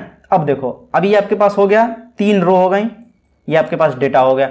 अब देखो ये जो रो है ना, अब इसे 3 पार्ट में डिवाइड कर दो, डिवाइड कर देते हैं, तो इसे क्या कहते हैं, स्प्लिटिंग। अब ये क्या किया, आपके जो जितने भी रो थे ना, 3 रो थे, इन तीनों रो के डेटा को स्प्लिट कर दिया। अब देखो बहुत ही ध्यान से सुनिएगा, अगर आप ध्यान से नहीं सुनेंगे तो आपको नहीं समझ में आएगा, ये मैं पहले बता दे रहा हूँ। अगर आप ध्यान से सुनते हैं तो मैं 100% गारंटी देता हूँ कि आपको ये समझ में आएगा, और ये डायग्राम आपको एग्जाम में जरूर बनाना है। और अगर आप नहीं बनाएंगे तो आपको पूरे नंबर नहीं मिलेंगे, एग्जामिनर आपसे एक्सपेक्ट करता है कि मुझे ये डायग्राम चाहिए। ठीक, तो देखो अब देखो यहाँ पे है deer bear river, car river, deer car bear. अब इसके बाद क्या क्या स्प्लिट कर दिया गया है तीनों रो को। देखो पहले रो में क्या है, डियर बियर रिवर, तो डियर बियर रिवर आ गया। अब यहाँ का देखो कार रिवर आ गया। अब देखो डियर कार बियर था तो डियर कार बियर आ गया। ठीक, स्प्लिटिंग का काम हो गया। अब मैपिंग का देखो, मैपिंग क्या है, ये जितने भी स्टोरेज वगैरह डिवाइसेस होती है वहाँ पे डेटा को मैप करना होता है। अब मैपिंग में क्या कर रहा है, डियर बियर रिवर है तो डियर कितनी बार है, 1 बार है, तो ठीक है 1 बार कर दिया। बियर कितनी बार है, तो बियर को 1 बार कर दिया। अब देखो रिवर कितनी बार है, 1 बार है तो रिवर कर दिया। अब देखो कार कितनी बार है, 1 बार किया, फिर कार है, फिर 1 बार किया। अब सोच रहे होंगे कि यार कार तो 2 बार है, फिर एक क्यों लिखा, एक ही बार में 2 क्यों नहीं लिख दिया। नहीं, यही तो कॉन्सेप्ट है, एक बार ही लिखना है। तो ये कार को 1 बार लिख दिया, 1 बार कार को लिख दिया, फिर रिवर को 1 बार लिख दिया। ठीक, मैपिंग कर दिया। फिर डियर को 1 बार यहाँ लिख दिया, फिर कार को बियर को ऐसे यहाँ पे लिख दिया। आई होप कि आपको ये सभी चीजें समझ में अभी तक आ गई होंगी। अब इसके बाद देखते हैं सफलिंग। अब सफलिंग का काम क्या है, अब ये कैसे हो गया, ये कैसे हो गया, ये कैसे हो गया, ये कैसे हो गया, अभी मैं बताऊंगा ना आपको। आप कहेंगे अरे यार यही था, एकदम मस्त आपको समझ में आ जाएगा। देखो डियर 1 है यहाँ पे, और यहाँ पे देखो बियर 2 है ना, ये कैसे आया यहाँ पे। अब देखो इसके अंदर, अब देखो बियर कहाँ पे है, बियर इसके अंदर एक है, तो यहाँ से देखो एक बियर आ गया। ठीक, एरो बना है ना। अब बियर देखो कहाँ पे है, बियर बियर बियर, ये देखो बियर यहाँ से है, तो देखो एक एरो बनी है ना, ये वाली एरो, यहाँ से बियर चला गया। अब देखो कार के अंदर कार कहाँ पे है, एक कार यहाँ पे है और एक कार यहाँ पे है, दो कार हो गई, एक कार और कहाँ पे है, एक कार यहाँ पे है, तो ये कार के यहाँ पे हम सफलिंग मतलब इसकी सफलिंग हो रही है ना अब, तो यहाँ पे डेटा आ गया आपका। अब देखो डियर, डियर कहाँ कहाँ पे डियर है, डियर यहाँ पे है, तो ऐसे एरो लगा देना, ठीक। और एक डियर और कहाँ है, तो एक डियर यहाँ पे है, तो यहाँ से एक एरो यहाँ बना देना, ठीक। अब देखो रिवर कहाँ है, एक रिवर ऊपर है, यहाँ से रिवर उठा लाना और एक रिवर यहाँ पे है, इसको उठा लाना, ठीक। अब आपको देखो ये सफलिंग हो गया, यानी कि सेम टाइप्स के डेटा आपके एक एक ब्लॉक्स में हो गए हैं। अब देखो आपको अब चीज़ें समझ में आ रही होंगी, बियर बियर एक में हो गया, कार कार एक में हो गया, डियर डियर एक में, रिवर रिवर एक में हो गया। अब देखो रिड्यूसिंग फेस आता है। रिड्यूसिंग में क्या हो रहा है कि अब जो डेटा आपका बार बार मतलब रेप्लिकेटेड है, मतलब बार बार वो स्टोर है, तो अब उसे रिड्यूस कर रहा है डेटा को, अब उसे कम करना है, एक आउटपुट मतलब वेल इफिशियंट आउटपुट उसे निकालना है, तब उस डेटा को आपको रिड्यूस करेगा, ठीक। अब देखो बियर बियर दो बार है, तो बियर अब कर दिया, इसे दो लिख दिया। अब देखो जो बियर एंड दो लिखा है ना, इसे अब हमेशा याद करिए, बहुत इंपॉर्टेंट पॉइंट्स है। अब देखो यहाँ पे ये जो बियर है ना, ये जो दो है, इसे बहुत ध्यान से समझिए, इसे हम लोग की बोलते हैं, और ये दो है इसे हम लोग वैल्यू बोलते हैं, ये आपकी वैल्यू होती है, ठीक। इसे की एंड वैल्यू बोलते हैं। आगे आप बार बार इसका नाम सुनेंगे तो आपको कंफ्यूजन ना हो, इसलिए मैंने बता दिया, ठीक। तो इसलिए देखो ये दो बार बियर आया तो दो बियर लिख दिया, कार तीन बार आया तो कार लिख दिया, फिर डियर दो, फिर रिवर टू। अब देखो लास्ट में आपको पता चल गया ना, बियर दो बार आ रहा है, कार तीन बार, डियर दो बार, रिवर दो बार। अभी देखो छोटे से डेटा पर दिखा गया है, यानी कि अब मैं आपको एक एग्जांपल देता हूं, अब आपको समझ में आ जाएगा। ये जो पेट्रोल पंप जो लगाए जाते हैं ना, रोड के किनारे जो पेट्रोल पंप लगाए जाते हैं, तो शहर में जो सिटी वगैरह होती है तो वहाँ पे पहले कैमराज लगाए जाते हैं और सेंसर्स लगाए जाते हैं। देखा जाता है कि हर सेकंड कौन सी गाड़ियाँ गुजर रही हैं, महंगी गाड़ियाँ कितनी गुजर रही हैं। जैसे देखो मारुति सुजुकी नाम आ जाता है, टेस्ला आ जाता है, वहाँ पे मर्सिडीज बेंज आ जाता है। ऐसी गाड़ियाँ के नाम की एक टेक्स्ट फाइल बनती है, वैसे ही फिर वो स्प्लिट होती है, फिर मैप होती है, फिर लास्ट में पता चलता है कि यहाँ टेस्ला की इतनी कार गुजरी है। अब जैसे टेस्ला की 10 कार जब गुजरेगी तो 10 बार टेस्ला लिखेगा वो टेक्स्ट फाइल में। अगर देखो मर्सिडीज 10 बार गुजर रही है तो 10 बार यहाँ पे मर्सिडीज लिखेगा। तो इसमें फाइंड आउट करने में आपको बहुत परेशानी होगी, बार बार देखना पड़ेगा कि कितनी बार मर्सिडीज गुजरी है, तो आप खोज नहीं पाएंगे। 10 ही बार नहीं 100 बार गुजर सकती है, तो नहीं आपको पता चलेगा। तो अगर हम मैप रिड्यूस टेक्नोलॉजी को यूज करेंगे तो आपको लास्ट में बता देगा कि मर्सिडीज आपकी गुजरी थी 20 बार, टेस्ला गुजरी थी 30 बार। ऐसे ही काफ़ी एनालिसिस वगैरह करने के बाद वहाँ पे पेट्रोल पंप लगाए जाते हैं। तो वैसे ही देखो इस टेक्स्ट फाइल में इतनी चीज़ें हैं और आपको लास्ट में पता चल गया कि बियर 2 बार आया, कार 3 बार आया है, डियर 2 बार आया है, रिवर 2 बार आया। तो ये चीज़ें थी और मैंने रियल लाइफ के एग्जाम्पल के तौर पर मैंने आपको पेट्रोल पंप वाला एग्जाम्पल बता दिया। आई होप कि आपको चीज़ें अच्छे से समझ में आ गई होंगी। ओके, तो इन सभी चीज़ों को हम लोग करते हैं डिलीट और हम लोग चलते हैं नेक्स्ट स्लाइड पे और देखते हैं कि हम लोग क्या सीखने वाले हैं। तो अब हम सीखने वाले हैं हडूप यार्न। तो हडूप यार्न क्या था? कंपोनेंट्स में तीसरा पार्ट था, ठीक है। तो अब हडूप के बारे में चलिए अब देख लेते हैं। तो हडूप में कुछ थ्योरेटिकल चीज़ें हैं, आप इसे समझ लीजिए। तो थ्योरेटिकल चीज़ें तो हैं यार, लेकिन थ्योरेटिकल प्लस इमेज भी यहाँ पे दी हुई है, तो इन दोनों को हम लोग साथ में समझने की कोशिश करेंगे।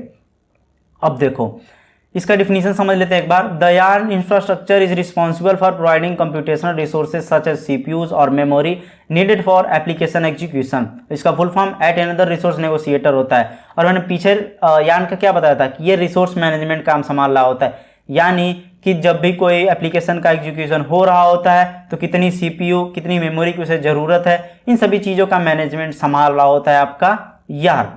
आई होप ये चीज़ आपको समझ में आ गई होंगी। तो ये थ्योरेटिकल है, एग्जाम में लिखने के लिए आपको याद तो करना ही पड़ेगा, ठीक है। तो देखो the 3 important elements of the YARN architecture are resource manager होता है, एप्लीकेशन मास्टर होता है, नोड मैनेजर होता है। अब देखो यहाँ पर क्या है, क्लाइंट है, यार्न है, एक रिसोर्स मैनेजर, ये मैंने ये रिसोर्स मैनेजर बताया ना, ये रिसोर्स मैनेजर हो गया। अब देखो नोड मैनेजर, नोड मैनेजर मैंने बताया ना, ये नोड मैनेजर आपका आ गया, ये नोड मैनेजर, नोड मैनेजर। अब क्या है इसमें मास्टर, एप्लीकेशन मास्टर, ये देखो app master, app master, app master. आई होप कि आपको समझ में आ रहा होगा ना डायग्राम भी इसके साथ साथ, मैं साथ साथ बता रहा हूँ ताकि आप रिलेट कर पाएंगे और अच्छे से समझ पाएंगे। अब देखो अब चलते हैं, सबसे पहले हम रिसोर्स वाले भाई साहब को समझ लेते हैं कि ये काम क्या करते हैं इसके अंदर। तो रिसोर्स मैनेजर का काम क्या है, विच इज यूजली 1 पर क्लस्टर।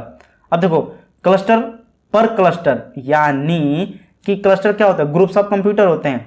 तो एक क्लस्टर में एक ही रिसोर्स मैनेजर होता है, इसे याद कर लो। देखो एक ही रिसोर्स मैनेजर है ना, और नोड्स इससे बहुत ज़्यादा जुड़े हैं।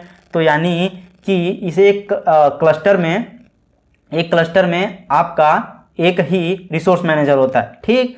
इज द मास्टर सर्वर, और ये मास्टर सर्वर होता है। मास्टर मतलब क्या है कि टीचर समझ लीजिए कि एक क्लास है, क्लास में बहुत सारे बच्चे होते हैं, तो उस बच्चों का एक टीचर होता है, ठीक है, वही मास्टर होता है, हेड होता है। जो टीचर कहता है वही बच्चे करते हैं, बच्चों के अकॉर्डिंग थोड़ी ना टीचर चलता है। तो टीचर बोलता है कि कॉपी में लिखो, बच्चे कॉपी में लिखते हैं, ठीक है। तुम खड़े हो जाओ, तुम मुझे ये पोएम सुनाओ, तो वो बच्चा पोएम सुनाने लगता है। ठीक इसी तरह ही रिसोर्स मैनेजर का काम होता है इन सभी बच्चों को, इन सभी स्टूडेंट को संभालना, यानी नोड मैनेजर को संभालना, इन नोड मैनेजर को बताना कि तुम चलो पोएम सुनाओ, यानी कि तुम अपना डेटा मुझे दो, ये डेटा तुम्हें देना है, ये इस पे प्रोसेसिंग करना है, ठीक है, ये रिसोर्सेज दो, ये काफ़ी चीज़ें ये रिसोर्स मैनेजर इन सभी को इंस्ट्रक्शन देता है। तो आप इसे याद करने के लिए टीचर और बच्चों वाला एग्जाम्पल स्टूडेंट वाला ले सकते हैं, ठीक। Resource manager knows the location of the data node and how many resources they have. Resource manager decide how to assign the resources. अब देखो जो रिसोर्स मैनेजर होता है ना, ये इन सभी की लोकेशन को जान रहा होता है। नोड मैनेजर का लोकेशन क्या है सभी जान रहा होता है, ठीक है, किसको कितनी रिसोर्सेज प्रोवाइड करनी है ये सभी चीज़ें जान रहा होता है, ठीक है। जैसे टीचर सभी स्टूडेंट की बारे में जान रहा होता है, किस स्टूडेंट को कितना होमवर्क देना है वो जान रहा होता है, ऐसे ही रिसोर्स मैनेजर इन सभी को हैंडल कर रहा होता है। आई होप कि आपको रिसोर्स मैनेजर समझ में आ गया होगा। अब देखो इसको एप्लीकेशन मास्टर। एप्लीकेशन मास्टर में क्या है? The application master is a framework specific process that negotiate resources for a single application. Okay, तो एप्लीकेशन मास्टर क्या है? ये सिंगल एप्लीकेशन के लिए यहाँ पे होता है और सभी काम को यहाँ पे संभाल रहा होता है, ठीक। अब देखो नोड मैनेजर काम क्या है? The node managers can be many in one cluster, यानी एक क्लस्टर में एक रिसोर्स मैनेजर होगा, लेकिन नोड मैनेजर आपके मल्टीपल हो सकते हैं। वही यहाँ पे दिया है, node manager can be many in one cluster. They are the slaves of the infrastructure, when it starts it announces itself to the resource manager and periodically sends a heartbeat to the resource manager. अब देखो जब ये start होता है, जब node manager start होता है तो वो ये बता देता है रिसोर्स मैनेजर कि मैं स्टार्ट हो गया, ठीक है, ये बता देता है कि मैं स्टार्ट हो गया, और स्टार्ट होने के लिए ये हार्ट बीट सेंड कर रहा होता है। यानी कि जब क्लास में टीचर होता है तो बच्चा बोलता है यस सर मैं प्रेजेंट हूँ, तो वो यस सर बोलता है ताकि टीचर को पता चल जाता है कि हाँ ये बच्चा प्रेजेंट है। तो ऐसे ही नोड मैनेजर क्या करता है, जब ये स्टार्ट होता है तो रिसोर्स मैनेजर को बता देता है कि मैं स्टार्ट हो चुका हूँ, और ये हार्ट बीट सेंड करता है ताकि उसको पता चल सके कि हाँ ये स्टार्ट हो चुका है। अब उसके बाद देखो each node manager takes instruction from the resource manager and reports and handles contents on a single node, ठीक है। देखो each node manager takes instruction from the resource manager and reports and handles container on a single node. अब देखो तो जो node manager होता है ना, ये इंस्ट्रक्शन लेता है रिसोर्स मैनेजर से। ये जो नोड मैनेजर होता है ये इंस्ट्रक्शन लेता है रिसोर्स मैनेजर से, ठीक। And reports and handles contains on a single node, और ये रिपोर्ट एंड हैंडल्स कर रहा होता है ये कंटेनर को, ठीक है। आई होप की चीज़ें आपको समझ में आ रही होंगी। तो ये होता है यार्न का काम। आई होप कि आपको ये सभी चीज़ें अच्छे से समझ में आ गई होंगी। तो अब चलते हैं नेक्स्ट स्लाइड पे। तो नेक्स्ट स्लाइड में क्या है, हडूप के डेटा फॉर्मेट हैं, कि हडूप के कौन कौन से डेटा फॉर्मेट हैं। चलिए उसे एक बार हम लोग समझ लेते हैं। तो हडूप के डेटा फॉर्मेट चलिए एक बार समझते हैं। तो मैं यहाँ पे पेन टूल ले लेता हूँ। तो देखो डेटा फॉर्मेट में आपका टेक्स्ट एंड सीएसवी है, सीक्वेंस फाइल है, एब्रो है, और पार्कवेट है, आरसी फाइल है, ओआरसी है। अब इनके बारे में थोड़ा देख लेते हैं, क्योंकि आपको एग्जाम में बोल दिया कि हडूप के डेटा फॉर्मेट के बारे में डिस्क्राइब करिए, तो आपको इन सभी को लिखकर इनके बारे में डिटेलिंग करना होगा। और जैसा कि मैंने एक शॉर्ट में ही आपको नोट्स में प्रोवाइड कराता हूँ कि आपको बहुत ज़्यादा थ्योरी ना पढ़ना पड़े, आपका कॉन्सेप्ट क्लियर हो। अगर कॉन्सेप्ट क्लियर रहेगा तो आप एक लाइन के बजाय 10 लाइन लिख सकेंगे। ओके, तो देखो टीएक्सटी सीएसवी में क्या है कि does not support block compression. अब देखो ब्लॉक कंप्रेशन का मतलब क्या, जिप फाइल का आप लोग नाम सुने होंगे। जिप फाइल कैसे आपकी फाइल को कंप्रेस करता है, ये कंप्रेस इस बेस पे करता है कि जो भी चीज़ें आपकी सेम होती है ना, जो टेक्स्ट वगैरह सेम लिखे होते हैं, जो स्पेसेस वगैरह होते हैं, जो स्पेसेस आपके फाइल्स में होती है वो सभी को हटा देता है, और जो भी चीज़ें आपकी सेम होती हैं, बार बार जो रिपीट हो रही होती हैं, उन्हें वो एक बार कर देता है, यानी एक बार लिख देता है। इसलिए जो आपकी एक्चुअल फाइल होती है 100 MB की, तो जिप में वही फाइल हो जाती है 30 से 40 MB की, ठीक है। तो जिप कंप्रेशन इसी मेथड पर काम करता है। तो जो टेक्स्ट CSV होता है ना, ये does not support block compression, यानी कि ब्लॉक कंप्रेशन टेक्निक्स को ये सपोर्ट नहीं करता है, ठीक। अब देखो सीक्वेंस फाइल क्या करता है, ये 0 and 1 यूज कंप्रेशन टेक्निक, यानी जो भी चीज़ें स्टोर होती है 0 और 1 के फॉर्म में स्टोर हो रही थी, यानी बाइनरी के फॉर्म में स्टोर हो रही होती हैं, और ये कंप्रेशन टेक्निक को यूज करता है। एब्रो का क्या काम है, रो बेस्ड स्टोरेज, यानी कि जो भी डेटा आपका स्टोर हो रहा होता है वो रो बेस्ड फॉर्मेट में स्टोर हो रहा होता है, और यहाँ पे भी कंप्रेशन अलाउड होता है। पार्कोड में क्या होता है, यहाँ पे आपका जो भी डेटा होता है आपका कॉलम के फॉर्म में स्टोर हो रहा होता है, column based binary storage format या 01 फॉर्मेट में आपका स्टोर हो रहा होता है, और कॉलम बेस्ड स्टोर हो होता है। एब्रो में रो बेस्ड था और पार्कोड में आपका कॉलम बेस्ड है, ठीक है। यूज विथ क्लाउडसेरा, और इसे क्लाउडसेरा के साथ यूज किया जाता है, ठीक। आरसी फाइल का फुल फॉर्म है रिकॉर्ड कॉलमनर फाइल, ठीक है। Data is stored in column के फॉर्म में डेटा स्टोर होता है। Divides data into groups of row, आपका जो डेटा है ना ये ग्रुप्स ऑफ रो में डिवाइड होता है, ठीक। वारसी का फुल फॉर्म है ऑप्टिमाइज रो कॉलमनर, ठीक। तो इसका काम क्या है, evolution of RC file format, ठीक है। आरसी फाइल का ये इवोल्यूशन है ओआरसी, ठीक है। जो भी फंक्शनलिटी आरसी फाइल में है ये सभी फंक्शनलिटी ओआरसी में होती है। और बेटर कंप्रेशन, इसमें बहुत ही अच्छा कंप्रेशन होता है, ये काफ़ी अच्छी कंप्रेशन टेक्निक्स को फॉलो करता है। आई होप कि जो डेटा फॉर्मेट्स हैं ये आपको अच्छे से समझ में आ गए होंगे। तो अब चलते हैं नेक्स्ट पॉइंट पे, जो कि है हडूप स्केलिंग आउट। अब इसे समझते हैं, ये भी काफ़ी इंपॉर्टेंट है, 2 नंबर में आपकी काफ़ी बार पूछ देता है, ठीक। तो स्केलिंग आउट समझते हैं। तो यहाँ पे मैं पेन टूल ले लेता हूँ और इसे समझाने की आपको कोशिश करता हूँ, और आपको 100% समझ में आ जाएगा, मैं गारंटी देता हूँ। अब देखो वर्टिकल स्केलिंग सबसे पहले समझते हैं। तो देखो when we add more resources to a single machine, एक कंप्यूटर है आपके पास, ठीक है, एक डेस्कटॉप है आपके पास। तो देखो when we add more resources to a single machine when the load increases. अब देखो जब इस डेस्कटॉप पे हम मल्टीपल प्रोसेस कर रहे हैं, जब इस पे लोड बढ़ने लगेगा तो इसकी भी एक औकात होगी, ठीक है। इसके पास एक लिमिटेड रैम होंगे, तो अगर प्रोसेस बढ़ा देंगे तो इसे और रैम की ज़रूरत पड़ेगी। ये बोलेगा मुझे और रैम दो, मुझे और स्टोरेज की डिवाइस की ज़रूरत है, मेरे अंदर और एसएसडी लगाओ, तो बोलेगा ना ये, अगर प्रोसेस बहुत ज़्यादा इस पर होने लगेगा। तो वैसे ही when we add more resources, यानी कि जब हमें ज़रूरत होती है मोर रिसोर्सेज को ऐड करने की, रैम, स्टोरेज डिवाइस, एसएसडी वगैरह, एक ही डेस्कटॉप में या एक ही डिवाइस के ऊपर, तो वहाँ पे हम करते हैं वर्टिकल स्केलिंग। फॉर एग्जाम्पल कि you need 20 GB of RAM but currently your server has 10 GB of RAM, so you add extra RAM to the same server to meet the needs. यानी कि आपको ज़रूरत है 20 GB रैम की उस process को करने के लिए, बट आपके पास 10 GB की ही रैम है, 10 GB की ही रैम है, तो आप क्या करेंगे, वर्टिकल स्केलिंग में 10 GB और रैम लगा देंगे तो आपकी हो जाएगी 20 GB और आपका प्रोसेस हो जाएगा। यानी कि एक ही डिवाइस के अंदर आप उसमें जोड़ते जाते हैं, जो भी रैम्स की जरूरत, जो भी रिक्वायरमेंट आती जाती है। आई होप कि आपको वर्टिकल स्केलिंग समझ में आ गया होगा। अब देखो हॉरिजॉन्टल स्केलिंग क्या होता है, when we add more machine. अब देखो एक ही मशीन के ऊपर हम मल्टीपल रिसोर्सेज ऐड कर रहे थे, लेकिन नहीं, अब यहाँ पे हम एक मशीन के बाद एक मशीन और ऐड करेंगे, इसमें यही मेन डिफरेंस है।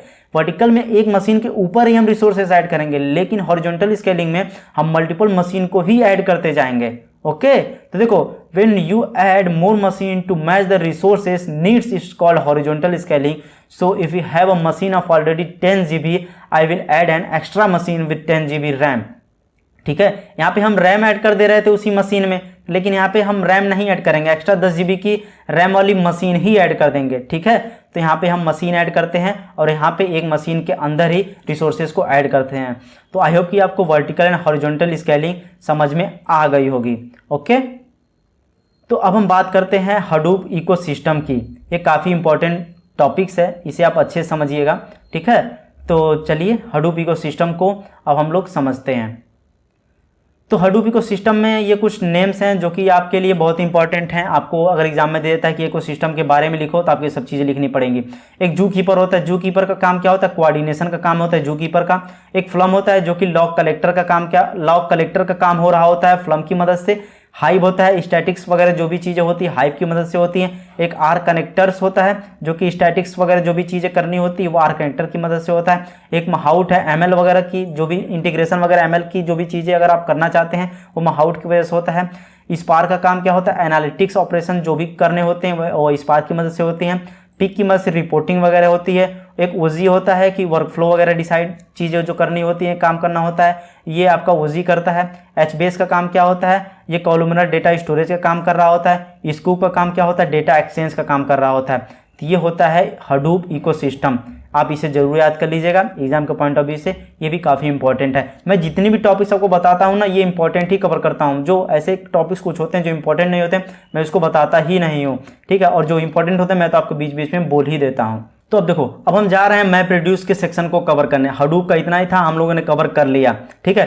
तो उसके पहले यार अब एक बार मैं फिर आपसे पूछना चाहता हूं कि अभी तक आप इस वीडियो को देख रहे हैं ना, तो इस वीडियो को जरूर लाइक कर दीजिए। 100 का मैंने टारगेट रखा है, आई होप कि आप लोग मेरा सपोर्ट करेंगे। तो इस वीडियो को जरूर लाइक करिए और कमेंट करके मुझे बताइए कि हाँ यार मुझे हडूप वाला सेक्शन अच्छे से समझ में आ गया, अब मुझे मैप रेड्यूस वाला भी जा रहा हूं देखने, अब मुझे अच्छे से समझ में आ जाएगा, ठीक है। तो मुझे कमेंट करके मुझे जरूर बताओ कि आगे की वीडियो आपको कैसी चाहिए और ये वीडियो आपको कैसी लग रही है। मुझे बताओ यार, कि मुझे अच्छा लगता है यार कि आप लोग बताते हैं कि यार मुझे वीडियो बहुत अच्छी लग रही है, मुझे समझ में आ रहा है, मुझे बहुत अच्छा लगता है, ठीक है। तो कमेंट करके जरूर बताओ और इस चैनल को अभी तक सब्सक्राइब नहीं किए हो तो सब्सक्राइब जरूर कर लो, क्योंकि बहुत सारे लोग होते हैं बस वीडियो को देखते हैं और सब्सक्राइब नहीं करते हैं। सब्सक्राइब करने से आपका ही फायदा होता है कि वीडियो अपलोड करते वक्त तुरंत ही आपको उसकी नोटिफिकेशन मिल जाती है। तो वीडियो को लाइक करिए और इस वीडियो को पॉज करिए, और अगर तक अभी तक वीडियो देख रहे हैं ना तो यार जाओ 5 मिनट रेस्ट कर लो, फिर आकर इस वीडियो को फिर से देखना, ओके। तो फ्रेंड्स अब हम बात करने जा रहे हैं मैप रेड्यूस की, जो कि हमने एक सेक्शन कवर कर लिया है जो कि हडूप का था। तो आई होप कि आपको सभी चीज़ें अच्छे से समझ में आई होंगी। तो अब हम बात करते हैं मैप रेड्यूस वाले सेक्शन की, जो कि इसमें बहुत सारे कॉन्सेप्ट हैं जो कि आपको क्लियर होने चाहिए। तो चलिए हम भी इसको समझने की कोशिश करते हैं, ओके। तो सबसे पहले हम जानेंगे कि map reduce frameworks and basics के बारे में, ओके। तो चलिए सबसे पहले हम मैप रेड्यूस के बारे में देख लेते हैं। मैं ऐसे पेन टूल पिक कर लेता हूँ, ओके। तो अब हम जानने वाले हैं मैप रेड्यूस के बारे में, ओके। तो चलिए इसे देखते हैं। It is a software framework that enables you to write applications that process vast amount of data in parallel on large clusters of commodity hardware in a reliable and fault tolerant manner. अब इसका simple सा मतलब क्या है कि map reduce का use वहाँ पे किया जाता है जहाँ पर आपको पैरेलल प्रोसेसिंग करनी होती है, ठीक। जहाँ पे आपको पैरेलल प्रोसेसिंग करनी होती है लार्ज अमाउंट ऑफ डेटा के ऊपर, वहाँ पे मैप रेड्यूस का यूज़ हम करते हैं। और ये रिलायबल होता है और फॉल्ट टॉलरेंट होता है, यानी कि जब भी कोई प्रॉब्लम आती है तो ये ऑटोमेटिक उसे सॉल्व करने की कैपेबिलिटी रखता है, ओके। तो चलिए सबसे पहला पॉइंट को देखते हैं। A map reduce job usually splits the input data set into independent chunks. तो देखो ये जो हम लोग इनपुट देते हैं ना, तो उसे क्या करता है, छोटे छोटे ब्लॉक्स में ये डिवाइड कर देता है, चंक्स में, इंडिपेंडेंट चंक्स में ये डिवाइड कर देता है। जैसे हमने मैप रेड्यूस की पिछले अभी देखा था ना हडूप में, तो वहाँ पे मैप रेड्यूस का सेक्शन था, तो वहाँ पे एक इमेज बना था डियर डियर बियर बियर वाला, तो हम लोग इनपुट देते थे फिर वो डिवाइड हो जाता था। तो वैसे ही ये इंडिपेंडेंट चंक्स में डिवाइड कर देता है, which are processed by the map task in a completely parallel manner. और देखो जो भी ये प्रोसेसिंग करता है वो पूरी तरीके से पैरेलल मैनर में कर रहा होता है। इसके बाद के जो पॉइंट है, the framework sort the output of the map which are then inputed to the reduce task. अब देखो मैप रेड्यूस में क्या होता है कि जो सॉर्टिंग वाली चीज़ें होती हैं ना, वो मैपिंग के बाद में हो जाती हैं, यही इसका मतलब है। थर्ड नंबर पे है typically both the input and the output of the job are store in a file system. जो भी हम लोग इनपुट देते हैं और वो प्रोसेस होकर जब आउटपुट में आता है तो सभी चीज़ें वो आपकी स्टोर होती है एक फाइल सिस्टम में, ओके। तो यही था मैप रेड्यूस का मतलब, ओके। आई होप कि आपको समझ में आया होगा। अब मैप रेड्यूस के फेजेस क्या हैं, हमने पीछे बात किया था कि मैपिंग किया था और रिड्यूसिंग किया था, तो ये दोनों तो बहुत ही इंपॉर्टेंट है ही, लेकिन सफल एंड शॉर्ट भी इंपॉर्टेंट है, तो हम बीच में इसको भी कवर करते चलेंगे, ओके। तो चलिए अब नेक्स्ट स्लाइड पे चलते हैं और समझने की कोशिश करते हैं थोड़ा और डिटेल्स में इसके बारे में। तो अब देखो यहाँ पे हम इसके कैरेक्टरिस्टिक्स की बात करते हैं कि मैप रेड्यूस की कैरेक्टरिस्टिक्स क्या क्या हैं, ओके। तो सबसे पहले हम डिस्ट्रीब्यूटेड बात करते हैं कि कैसे इसकी कैरेक्टरिस्टिक्स में डिस्ट्रीब्यूटेड एडेड है। The map reduce is a distributed framework consisting of clusters of commodity hardware which run map और रिड्यूस टास्क। अब देखो मैप रेड्यूस जो फ्रेमवर्क होता है डिस्ट्रीब्यूटेड मैनर में कैसे काम करते हैं, इसमें बहुत सारे क्लस्टर्स लगे होते हैं जो कि ग्रुप ऑफ कंप्यूटर होते हैं, ठीक है। तो इसमें क्या होता है, मैपिंग वाला टास्क होता है, एक रिड्यूसिंग वाला टास्क होता है, यानी कि जो भी आप इनपुट देते हैं तो सभी चीज़ें पहले मैप होती हैं ब्लॉक में, ठीक है, फिर उसके बाद सभी चीज़ें प्रोसेस होती हैं, फिर रिड्यूस होकर एज अ लास्ट में आपका एक आउटपुट आता है। यानी कि डिस्ट्रीब्यूटेड फॉर्म ये है कि आपका डेटा डिफरेंट डिफरेंट ब्लॉक में डिस्ट्रीब्यूटेड स्टोर होता है और सभी जगह से डेटा आपका ले रहा होता है प्रोसेसिंग करने के लिए, ओके। आई होप कि आपको डिस्ट्रीब्यूटेड का पार्ट समझ में आ गया होगा। पैरेलल का मैं इतनी बार बार बोल रहा हूँ, आपको समझ में आ ही गया होगा। पैरेलल का मतलब क्या है कि जो भी ये प्रोसेस करता है ना, मैप एंड रेड्यूस की जो भी ये टास्क परफॉर्म करता है ये पैरेलली कर रहा होता है, ठीक। Then third number fault tolerant. अब फॉल्ट टॉलरेंट भी मैंने बता रखा पहले, if any task fails it reschedule on different node. अब जैसे कि कोई इसमें टास्क हो रहा है, बीच में वो फेल हो जाता है, तो ऐसा नहीं है कि अब बार बार फिर उसे मतलब यूजर फिर उसे कुछ करेगा, ऐसा नहीं है। ये खुद इतना कैपेबल होता है कि उसे रीशेड्यूल कर देता है डिफरेंट नोड पर उस इनपुट को प्रोसेस करने के लिए। ठीक है, ये होता है फॉल्ट टॉलरेंट। स्केलेबल का मतलब क्या है? स्केलेबल का मतलब ये है कि जब हम कोई प्रोसेस कर रहे होते हैं और जब हमारा प्रोसेस बहुत बड़ा होता है या इनपुट बहुत बड़ा होता है, मशीन उतना कैपेबल नहीं होता है, तो हम उसमें और एक्स्ट्रा मशीन ऐड कर सकते हैं उस प्रोसेस को करने के लिए। अब देखो, the framework can scale horizontally rather than vertically. ठीक है, तो यही सब होती है, स्केलिंग वगैरह भी इसमें हम लोग कर देते हैं। आई होप कि कैरेक्टरिस्टिक्स आपको समझ में आ गई होगी कि क्या होती है मैप रेड्यूस की कैरेक्टरिस्टिक्स। अब देखो, हाउ मैप रेड्यूस वर्क। अब एक्चुअली मैप रेड्यूस कैसे काम करता है, चलिए थोड़ा हम उसे जान लेते हैं। तो बेसिकली ये एक डायग्राम है, तो आपको इस डायग्राम को पहले आप देख चुके हैं, फैमिलियर हैं, तो मैं इसके बारे में बहुत अच्छे से फिर से डिटेलिंग नहीं करूंगा, बस मैं एक समरी दे देता हूं। जैसे देखो, ये इनपुट फॉर्मेट में डियर डियर रिवर है, कार कार कार रिवर है, तो ये क्या हुआ, पहले स्प्लिट हुआ है 3 पार्ट में, 3 रो है ना, स्प्लिट हो गया है। फिर देखो यहाँ पे मैपिंग कर दी गई है ब्लॉक्स में, फिर देखो सफलिंग कर दिया गया है, यहाँ पे बियर है तो एक बियर यहाँ पे आ गया, और देखो बियर कहाँ पे, एक बियर यहाँ से आ गया, ऐसे ही सब जगह पे ऐसे ऐसे ऐसे ऐसे सफलिंग हुआ है। फिर उसका देखो रिड्यूसिंग हुआ है, तो रिड्यूसिंग के बाद ये देखो 2 बियर थे तो बियर करके 2 लिख दिया, और इसे की बोलते हैं और इसे वैल्यू बोलते हैं, इसे की बोलते हैं, इसे वैल्यू बोलते हैं, एंड द फाइनल रिजल्ट आपका रिड्यूस होके आ गया है आउटपुट। ओके, आई होप कि आपको ये समझ में आ गया होगा। क्योंकि मैंने इसकी डिटेलिंग पहले कर रखी है तो ये वीडियो काफ़ी लेंदी हो जाएगा, मैं बार बार उसको रिपीट करूंगा। तो अगर आपको नहीं समझ में आ रहा है तो बैक करके टाइम स्टैम्प मैंने डिस्क्रिप्शन में लगा रखा है, तो वहाँ से आप जाकर देख लीजिए। ओके, तो इसके बाद अब बात करते हैं हम developing a map reduce application. अब एक मैप रेड्यूस एप्लीकेशन डेवलप करनी है तो उससे क्या क्या आपको फेजेस से गुजरना पड़ेगा, चलिए उसे एक बार देख लेते हैं। तो सबसे पहले जो फेजेस इसमें है, फेजेस की अगर बात करें हम, तो देखो पहले सबसे पहले होता है कॉन्फ़िगरेशन, एपीआई वगैरह की कॉन्फ़िगर करना पड़ता है। फिर उसके बाद कॉन्फ़िगरेशन द डेवलपमेंट इन्वायरमेंट, एक डेवलपमेंट के लिए इन्वायरमेंट सेट करना होता है ना, कि क्या क्या चीज़ें कैसे करेंगे और क्या क्या चीज़ें रहेंगी इसे डेवलप करने के लिए, तो वो सभी चीज़ें कॉन्फ़िगर करना होता है। फिर थर्ड नंबर पे generic option parser, tool and tool runner होता है। फिर फोर्थ नंबर पे राइटिंग यूनिट टेस्ट। अब देखो, जो भी हम प्रोग्राम लिखते हैं क्या वो एक्चुअल में सही से काम कर रहा है नहीं कर रहा है, तो उसके लिए यूनिट टेस्टिंग का काम करते हैं, ताकि उससे पता चल सके कि जिसके लिए हम कोड लिखे हैं क्या वो डिजायर्ड आउटपुट दे रहा है कि नहीं दे रहा है, इसलिए हम वहाँ पे यूनिट टेस्टिंग करते हैं। फिर फिफ्थ नंबर पे है running locally and in a cluster on test data. अब देखो, ये लोकली रन करता है और क्लस्टर पर रन करता है आपके डेटा को टेस्ट करने के लिए, तो वहाँ पे इसकी भी ज़रूरत होती है। देखो, the map reduce web UI भी जरूरत पड़ती है, फिर हडूप लॉग्स की, फिर tuning a job to improve performance. तो ये कुछ फेजेस होते हैं जिनसे होकर गुजरना पड़ता है एक मैप रेड्यूस एप्लीकेशन को डेवलप करने के लिए।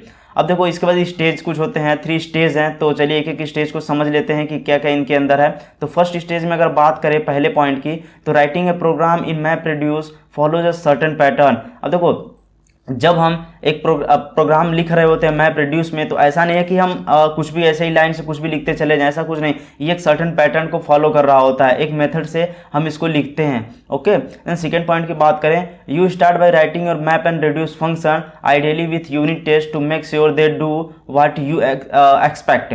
अब देखो, जब हम मैप रेड्यूस का फंक्शन लिख रहे होते हैं, जब कोडिंग कर रहे होते हैं, तो हम वहाँ पे यूनिट टेस्टिंग भी साथ में साथ करते चलते हैं, बिकॉज कि उससे हमें पता चलता रहता है कि जो हम मैप रेड्यूस का फंक्शन लिख रहा है वो एक्चुअली प्रॉपर वर्क कर रहा है कि नहीं कर रहा है, यानी कि उस फंक्शन में अगर कोई डेटा इनपुट में आ रहा है तो आउटपुट में क्लियर आउटपुट आपको दे रहा है कि नहीं दे रहा है। तो ये सभी चीज़ें करने के लिए हम साथ में साथ यूनिट टेस्टिंग भी कर लेते हैं, ताकि हम उससे पता चल जाता है कि जो हम एक्सपेक्ट कर रहे हैं वो आंसर आ रहा है कि नहीं आ रहा है।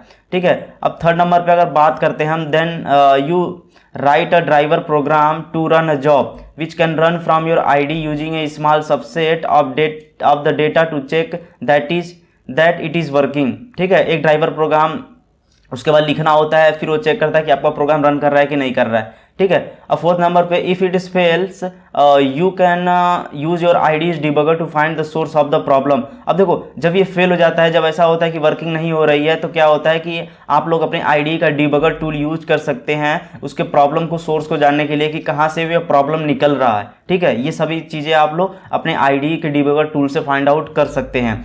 देन लास्ट में जो ऑप्शन है कि with this information you can expand your unit test to cover this case and improve your mapper और reducer as appropriate to handle such input correctly.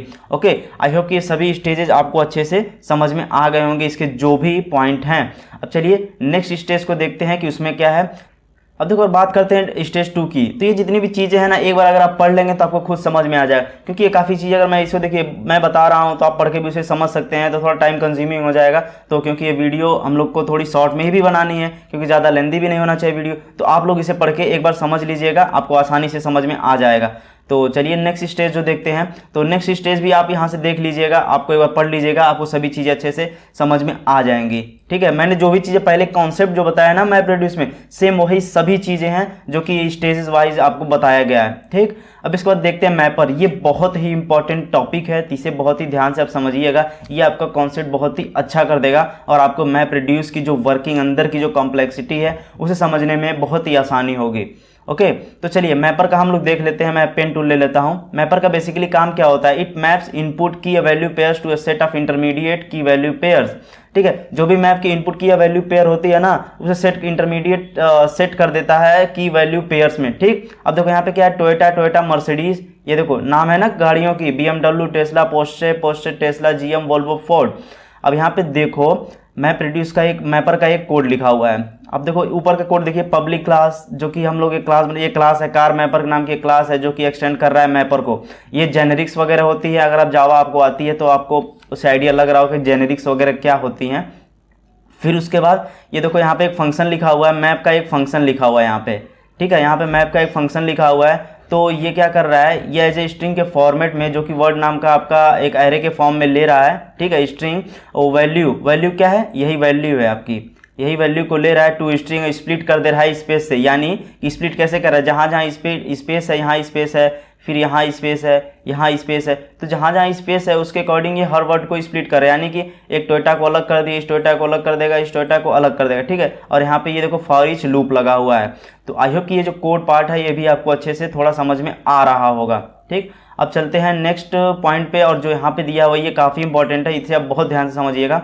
Note that sorting of data happens on the map side and not on the reduce side. तो देखो आपसे कोई पूछ सकता है कि map reduce में, ठीक है, सॉर्टिंग वाली चीज़ें कहाँ पे होती हैं। तो जो सॉर्टिंग वाली चीज़ें होती है ना, मैपिंग के साइड में होती है, ना कि वो रेड्यूस वाले साइड में होती हैं। होता है ना, इनपुट के बाद जो मैपिंग हो रही होती है आपकी, वो क्या बोलते हैं, इनपुट जब देते हैं तो उसके बाद मैपिंग करते हैं ना, अरे स्प्लिटिंग के बाद। ठीक है, तो वहीं पर आपकी सॉर्टिंग वगैरह हो रही होती है, और रिड्यूसिंग तो लास्ट में होता है, जब आपका आउटपुट आता है तो रिड्यूसिंग में आपका सॉर्टिंग नहीं होता है।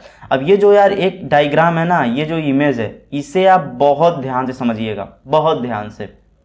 अब देखो यहाँ पे क्या है, डेटा फाइल .txt। अब देखो यहाँ पे .txt फॉर्मेट में आपका डेटा है, तो इसमें डेटा में क्या है, txt में Toyota, Mercedes Benz, BMW, Tesla, ऐसे ही गाड़ियों के नाम यहाँ पे दिए हुए हैं। ठीक है, 3 में है ना। उसके बाद देखो ये जीरो क्यों लिखा है, कि जब भी हम कोडिंग अगर आप लोग करते होंगे तो हमेशा हम काउंट करते हैं 0 से स्टार्ट करते हैं, इसलिए यहाँ पे देखो 0 से स्टार्ट कर रहा है ना यहाँ से, तो 0 यहाँ पे लिखा है, 0 टोयोटा मर्सिडीज बेंज। अब 23 कैसे आया, 23 यहाँ तक जाएंगे तो यहाँ तक आपका 22 होगा। ऐसे काउंट करके आप एक बार काउंट कर लीजिएगा, आपका 22 यहाँ पर आएगा। फिर यहाँ पर देखो 23 आएगा, इसलिए 23 से यहाँ स्टार्ट किया है, तो फिर यहाँ पर आपका आ जाएगा 40 तक जाएगा, और फिर 40 तक जाने के बाद देखो 41 से स्टार्ट कर दिया है। ठीक है, तो ऐसे ही इसकी नंबरिंग यहाँ पे ये कर रहा है रिकॉर्ड्स की। ठीक, फिर इसके बाद देखो मैप टास्क यहाँ पे हुआ है। ठीक है, यहाँ पे मैप का टास्क हुआ है। अब मैप का टास्क होने के बाद जो मैप का आउटपुट है, देखो मैप कर दिया टोयोटा 1 मर्सिडीज बेंज 1, यानी कि अब देखो एक एक कर दिया, सबको एक एक बार आया है। ठीक है, सबको एक एक बार में लिख दिया। तो ऐसे ही मैपिंग का फेज होता है। आई होप कि आपको ये सभी चीज़ें समझ में आई होंगी। अब देखते हैं unit test with MR unit. MR का फुल फॉर्म होता है मैप रेड्यूस यूनिट। तो इसे आप समझने की कोशिश करते हैं और आपको बहुत अच्छे से भी समझ में आ जाएगा, क्योंकि ये बहुत ही ईजी है। ठीक, तो देखो unit test with MR unit का मतलब क्या है, the Java library MR unit can be used to unit test map reduce job. अब देखो ये जो MR यूनिट है ना, ये जावा की एक लाइब्रेरी है जिसका यूज किया जाता है मैप रेड्यूस जॉब को टेस्ट करने के लिए। बस इतना सा मतलब है। जो MR यूनिट है ये जावा की लाइब्रेरी है जिसका यूज किया जाता है मैप रेड्यूस के जॉब को टेस्ट करने के लिए। MR unit has been retired, ओहो ये तो रिटायर्ड हो चुका है, लेकिन फिर आप सोच रहे हैं तो अब क्या यूज हो रहा है। तो यहाँ पे क्या हो रहा है कि frameworks like Mockito are use instead to unit test map reduce job. तो यहाँ पर ये मोकिटो जो है ये फ्रेमवर्क को यूज किया जा रहा है, लेकिन फिर भी हम लोग मोकिटो को नहीं देखेंगे, क्योंकि होता है ना, अगर हमें किसी चीज़ की जड़ पर जाना है तो हमें उसके इतिहास को समझना पड़ता है। तो इसीलिए हम मैप रिड्यूस को समझेंगे ताकि आपको अच्छे से समझ में आएगा। तो यही दिया, nevertheless we use MR unit to get a feel for unit testing map reduce the unit test to exercise our car mapper is shown below. ठीक है, तो देखो ये जो कोड जितना लिखा हुआ है आपका, ये जितने भी कोड हैं यही आपके मैप एमआर यूनिट के कोड हैं। तो इसे आप अच्छे से समझ सकते हैं। अगर आपको जावा आती है तो समझ में आएगा। तो अगर देखिए बहुत सारे लोग होंगे जो कि थ्योरेटिकल चीज़ें पढ़ रहे होंगे, अगर आपको ये चीज़ समझनी है तो एक बार अगर अच्छे से आपको जावा आती है ना, एक बार पढ़ेंगे आपको ये सब चीज़ें समझ में आ जाएंगे।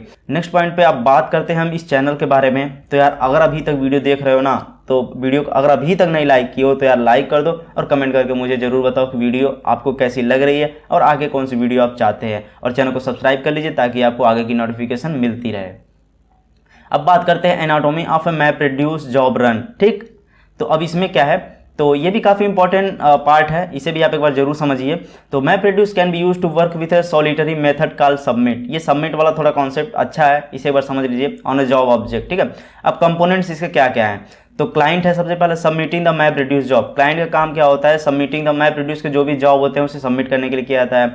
एक यार्न नोड मैनेजर होता है, मैंने यार्न में सभी चीज़ें आपको बताई थी। यार्न नोड मैनेजर, इसमें क्या होता है, in a cluster it monitors and launches the compute containers on machine. ठीक, इसका काम ये होता है। फिर थर्ड नंबर पे YARN resource manager handles the allocation of compute resources coordination on the cluster.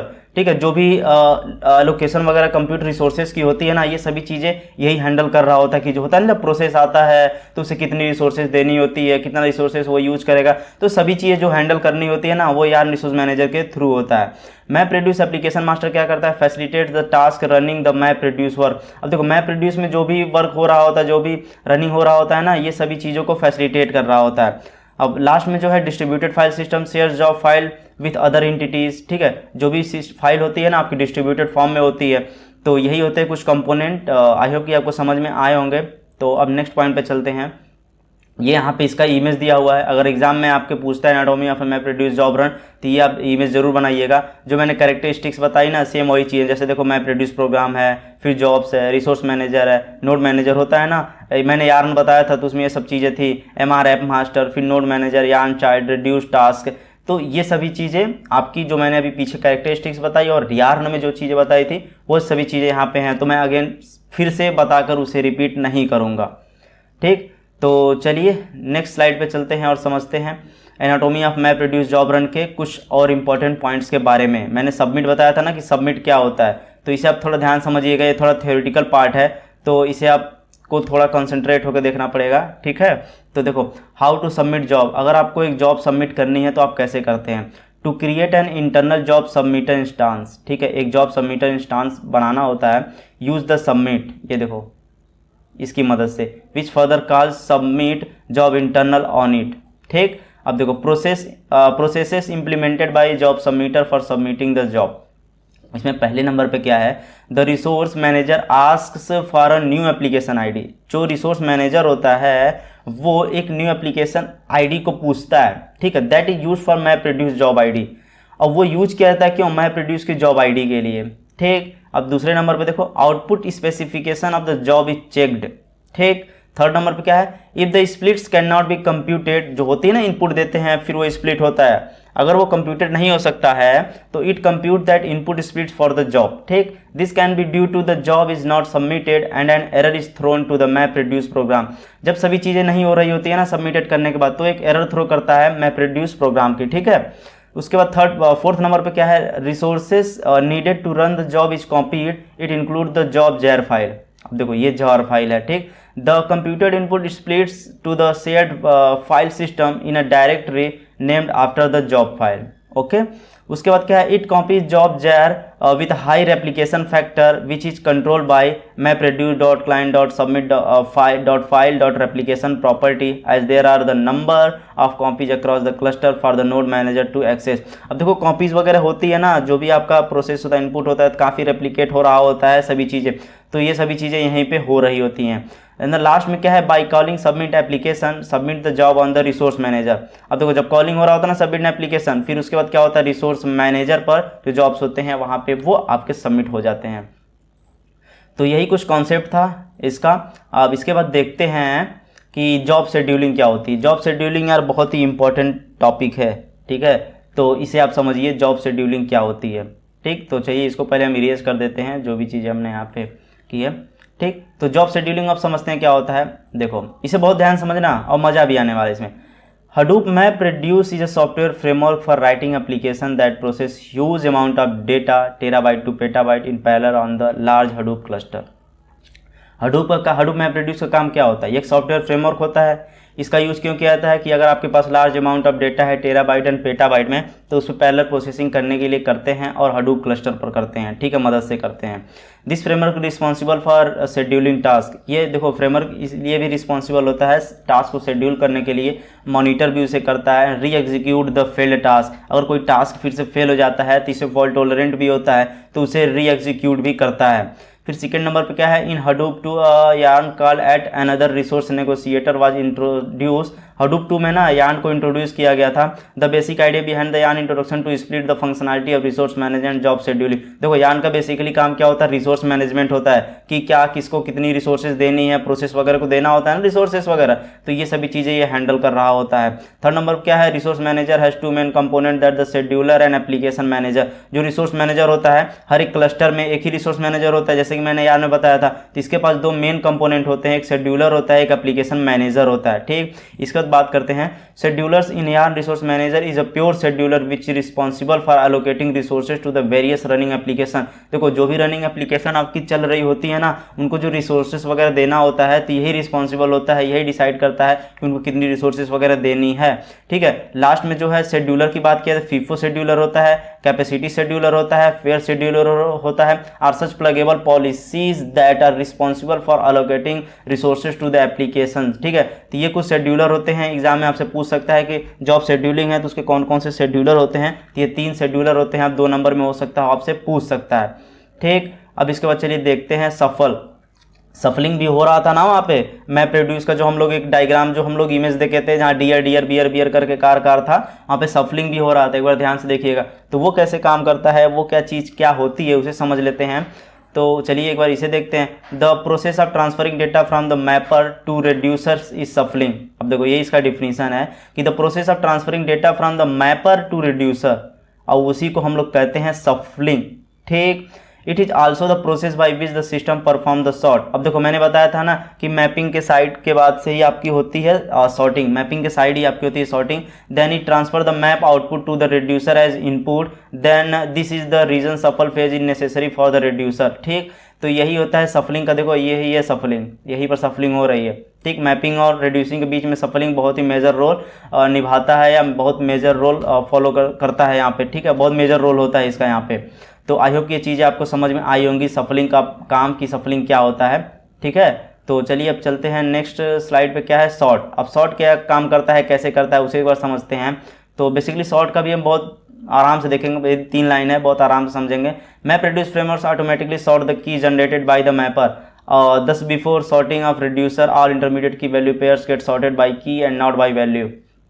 अब देखो MapReduce फ्रेमवर्क जो होता है ना, ये की मदद से ऑटोमेटिक आपकी जो भी होती है ना वैल्यू, उसे सॉर्ट कर देता है। की क्या होता है, यही की होता है, ये वैल्यू होता है। तो यही की मदद से वो सभी चीज़ों को सॉर्ट करता है, और जो चीज़ें सॉर्ट करता है ना, ये वो ओनली की के थ्रू करता है, वैल्यू के थ्रू कभी भी नहीं सॉर्ट करता। ये आप ध्यान में रखिएगा दिमाग में, कि आपसे कोई पूछ दे कि सॉर्टिंग किस बेस पे होती है MapReduce में, तो आप वहाँ पे कहिएगा कि की बेस पे होती है, नॉट की वैल्यू बेस पे होती है। ठीक है, it does not sort values passed to each reducer, they can be in any order।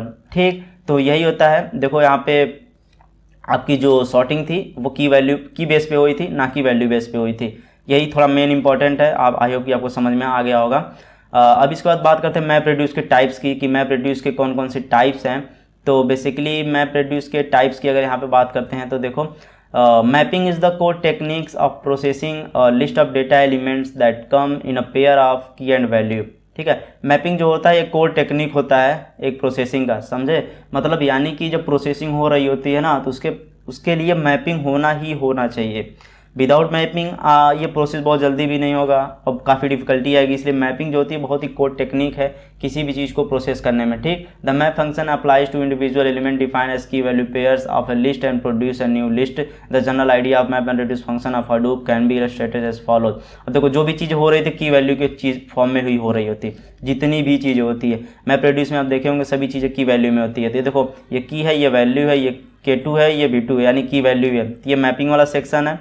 ठीक, उसका रेड्यूस में देखो क्या किया है K2 और लिस्ट V2 और फिर लिस्ट K3 V3, यानी कि देखो सेम नहीं हो रहा है, ये जो दूसरी की है ना K3 V3 ये यहाँ पे K2 V2 है और यहाँ पे देखो K1 और K2, यानी कि सेम वाले एक साथ में नहीं आएंगे, तो वही नीचे दिया हुआ देखो, the input parameters of the key and value pairs represented by K1 and V1 respectively are different from the output pair type K2 and V2।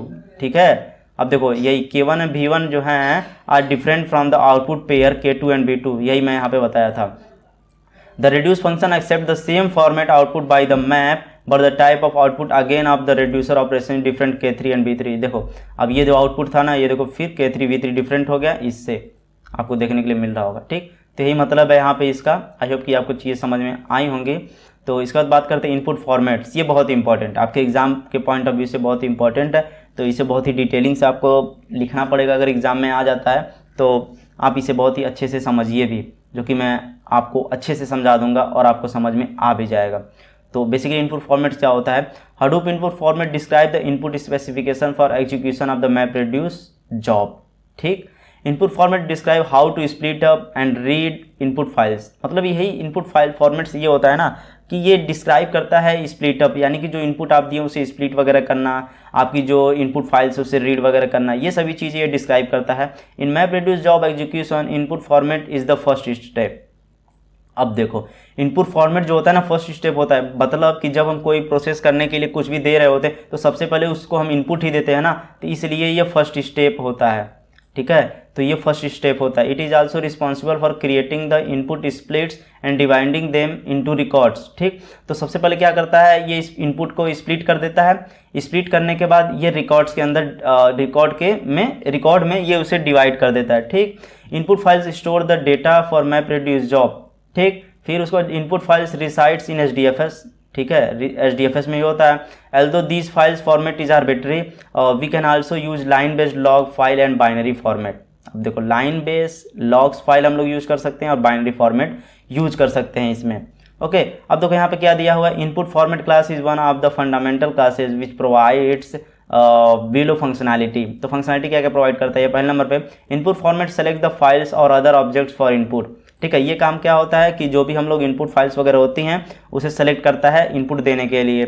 ठीक है, इनपुट फॉर्मेट जो क्लास होता है आपका ये क्लास है। ठीक, उसके बाद देखो it also defines the data splits. ठीक है, जो डेटा स्प्लिट्स वगैरह होती है उसे डिफाइन करता है। Define the boss size of individual map task and it's potential execution server. इसे आप देखिए एक बार।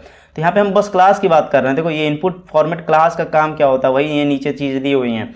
थर्ड नंबर पर क्या है, Hadoop input format define the record reader. अब देखो जो रिकॉर्ड रीडर होता है उसको भी ये डिफाइन करता है।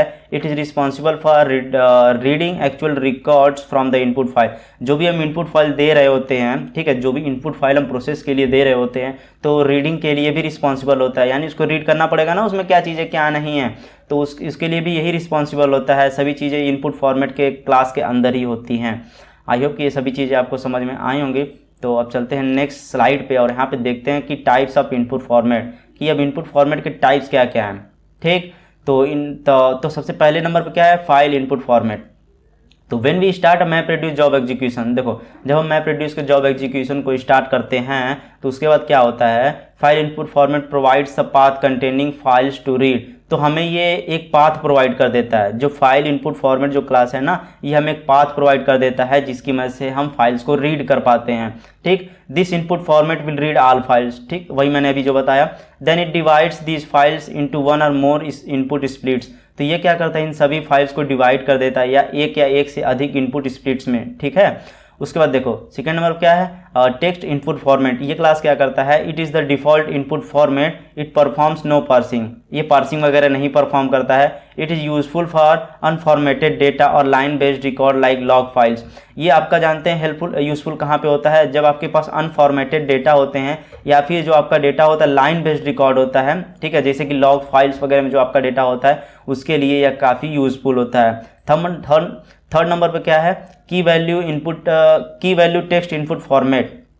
ये क्या करता है, the different is that text input format treats entire line as the value, ठीक है। तो जो टेक्स्ट इनपुट फॉर्मेट होता है ना, ये इंटायर लाइन को एज अ वैल्यू ट्रीट कर रहा होता है, but the key value text input format breaks the line itself into key and value by the tab character T. अब देखो जो आपकी होती है ना की एंड वैल्यू, इसको ब्रेक करता है कैरेक्टर से, ये जो कि /t होता है इसकी मदद से उसे करता है, इसे टैब कहते हैं, ठीक है, उसे की एंड वैल्यू में वो ब्रेक करता है। अब देखो इसके बाद सीक्वेंस फाइल इनपुट फॉर्मेट में क्या है, it is an input format which read sequence file.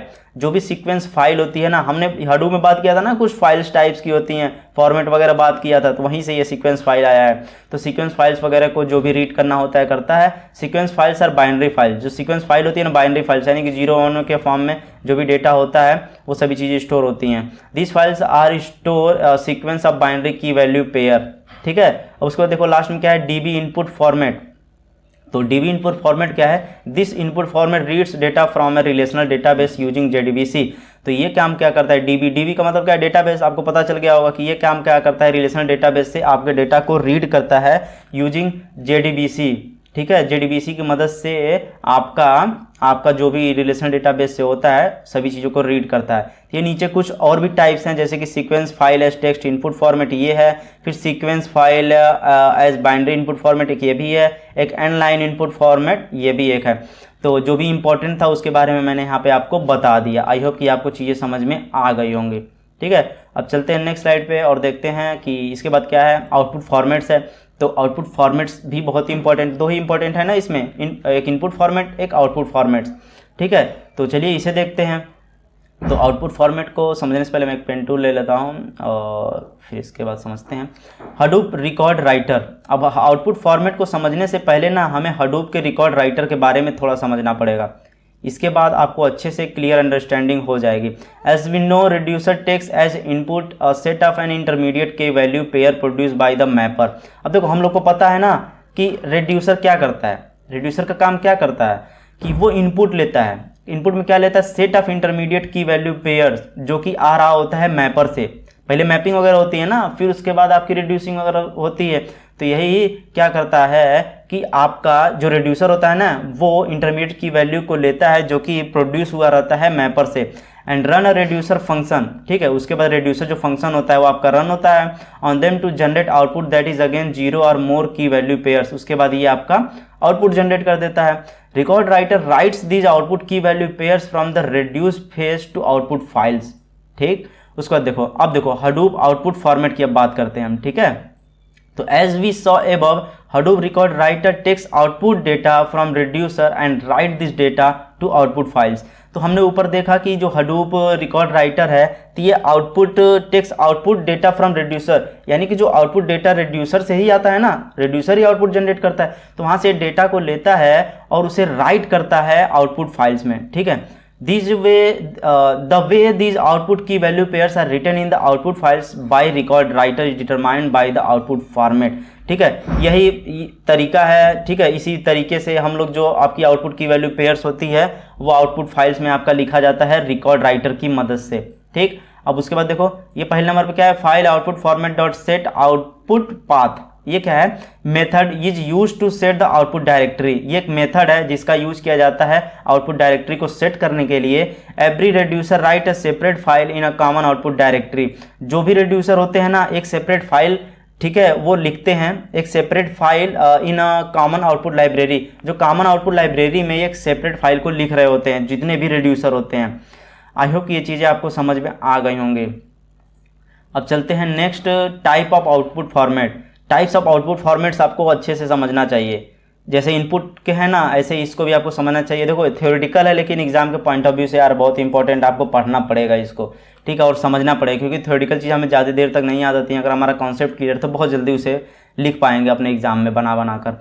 अगर पीछे के सभी कॉन्सेप्ट क्लियर है ना तो बहुत ही आसानी से सभी चीज़ें आपको अच्छे से समझ में आ जाएंगी, ठीक है। तो आप पढ़ लीजिएगा, वीडियो को पॉज करके एक बार अच्छे से पूरा पढ़ लीजिएगा, आपको अच्छे समझ में आ जाएगा। अब बात करते हैं मैप रेड्यूस के फीचर्स की, कि मैप रेड्यूस के कौन कौन से फीचर्स हैं, ठीक। तो मैप रेड्यूस के फीचर्स भी लिखने के लिए आते हैं कि मैप रेड्यूस के फीचर्स को लिखिए, कौन कौन से इसके फीचर्स हैं। तो सबसे पहले आता है स्केलेबिलिटी। इसका मैं देखो थ्योरेटिकल चीज़ें इसे बता देता हूँ, आप इसे पढ़ लीजिएगा एक बार। स्केलेबिलिटी में क्या होता है कि जब हम प्रोसेस कर रहे होते हैं, जब वहाँ पे बहुत ज़्यादा डेटा आ जाता है तो वहाँ पे हमारी मशीन उसे प्रोसेस नहीं कर पाती है, तो वहाँ पे हम और भी मशीन को ऐड कर देते हैं उस प्रोसेस को ऐड करने के लिए। जैसे हॉरिजॉन्टल स्केलिंग होती है, वर्टिकल स्केलिंग होती है, तो वही सब चीज़ों करने के लिए हम स्केलेबिलिटी का यूज करते हैं। और यही फीचर है स्केलेबिलिटी मैप रेड्यूस के अंदर कि अगर बहुत ज़्यादा इनपुट डेटा आ जाता है तो एक्स्ट्रा एक मशीन ऐड कर सकते हैं उस प्रोसेस को करने के लिए, ठीक। फ्लेक्सिबिलिटी में क्या है, map reduce programming enables companies to access new source of data, it enables company to operate on different types of data. अब फ्लेक्सिबिलिटी क्या है, ऐसा नहीं कि एक ही टाइप का डेटा होगा तभी आपका प्रोसेस होगा, बल्कि इसमें वैरायटी ऑफ डेटा है तो वहाँ पे आप उसमें भी प्रोसेस कर सकते हैं। तो ये फ्लेक्सिबिलिटी प्रोवाइड करता है कि लाओ भाई जो भी टाइप्स का तुम्हारे पास डेटा है ना, लाओ मैं उसे प्रोसेस करता हूँ। थर्ड नंबर क्या है, security and authentication. Model uses HBase and SDFS security platform. अब देखो सिक्योरिटी ऑथेंटिकेशन भी बहुत अच्छे से प्रोवाइड करता है, और ये मॉडल क्या HBase यूज करता है, SDFS यूज करता है, जो कि काफ़ी अच्छी सिक्योरिटी ये प्रोवाइड करते हैं।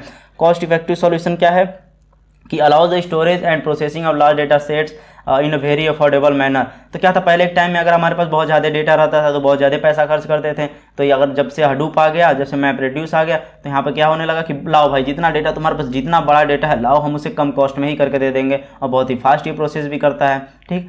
फिफ्थ नंबर पे फास्ट है ही यार, पैरेलल प्रोसेसिंग वगैरह होती है, डिस्ट्रीब्यूटेड फॉर्म में होता है, जो भी आपकी चीज़ें स्टोर होती है वो डिस्ट्रीब्यूटेड वे में स्टोर होती हैं। तो सभी चीज़ें आपकी काफ़ी होती हैं, बहुत ही फास्ट होती हैं। अगर डिस्ट्रीब्यूटेड में है, पैरेलल प्रोसेसिंग है तो काफ़ी फास्ट होना ही होना है। 6 नंबर पर वही है पैरेलल प्रोसेसिंग। आपको पैरेलल प्रोसेसिंग पता है कि सीरियल प्रोसेसिंग क्या होती है। पैरेलल प्रोसेसिंग एक टाइम पे एक इनपुट आता है, प्रोसेस होता है, फिर आउटपुट आता है। पैरेलल प्रोसेसिंग क्या होता है, मल्टीपल इनपुट देते हैं, डिस्ट्रीब्यूटेड जगह से आपका डेटा ले रहा होता है और उसे प्रोसेस करता है, इसीलिए हम इसको पैरेलल प्रोसेसिंग कहते हैं। मैंने पैरेलल प्रोसेसिंग आपको करीब 5 से 6 बार इसमें पूरी वीडियो में बताई होगी, तो आई होप कि आपको सुनकर ही याद हो गई चीज़ें। तो आई होप कि आपको मैप रेड्यूस फीचर सारे समझ में आ गए होंगे, ठीक है, और सारे कॉन्सेप्ट जो मैंने पीछे बताए वो भी चीज़ें आपको समझ में आ गई होंगी। तो अब हम आ चुके हैं happy ending and congratulation to all of you, जिन लोगों ने ये वीडियो लास्ट तक देखी। और आपने अगर लास्ट तक ये वीडियो देख ली है तो आपका मैं गारंटी देता हूँ आपको कि यूनिट 2 की वीडियो आपको अच्छे समझ में आ गई होगी और आपका कॉन्सेप्ट क्लियर हो गया होगा, ठीक है। तो अगर वीडियो को अभी तक नहीं लाइक किया तो लाइक करो यार, कमेंट करके मुझे बताओ कि वीडियो आप लोगों को कैसी लगी, और चैनल को नहीं सब्सक्राइब किया अभी तक तो चैनल को सब्सक्राइब करो, ताकि मैं जो भी नेक्स्ट वीडियो डालूँ उसकी नोटिफिकेशन तुरंत आपको टाइम पर मिलती रहे। Thank you so much for watching this video.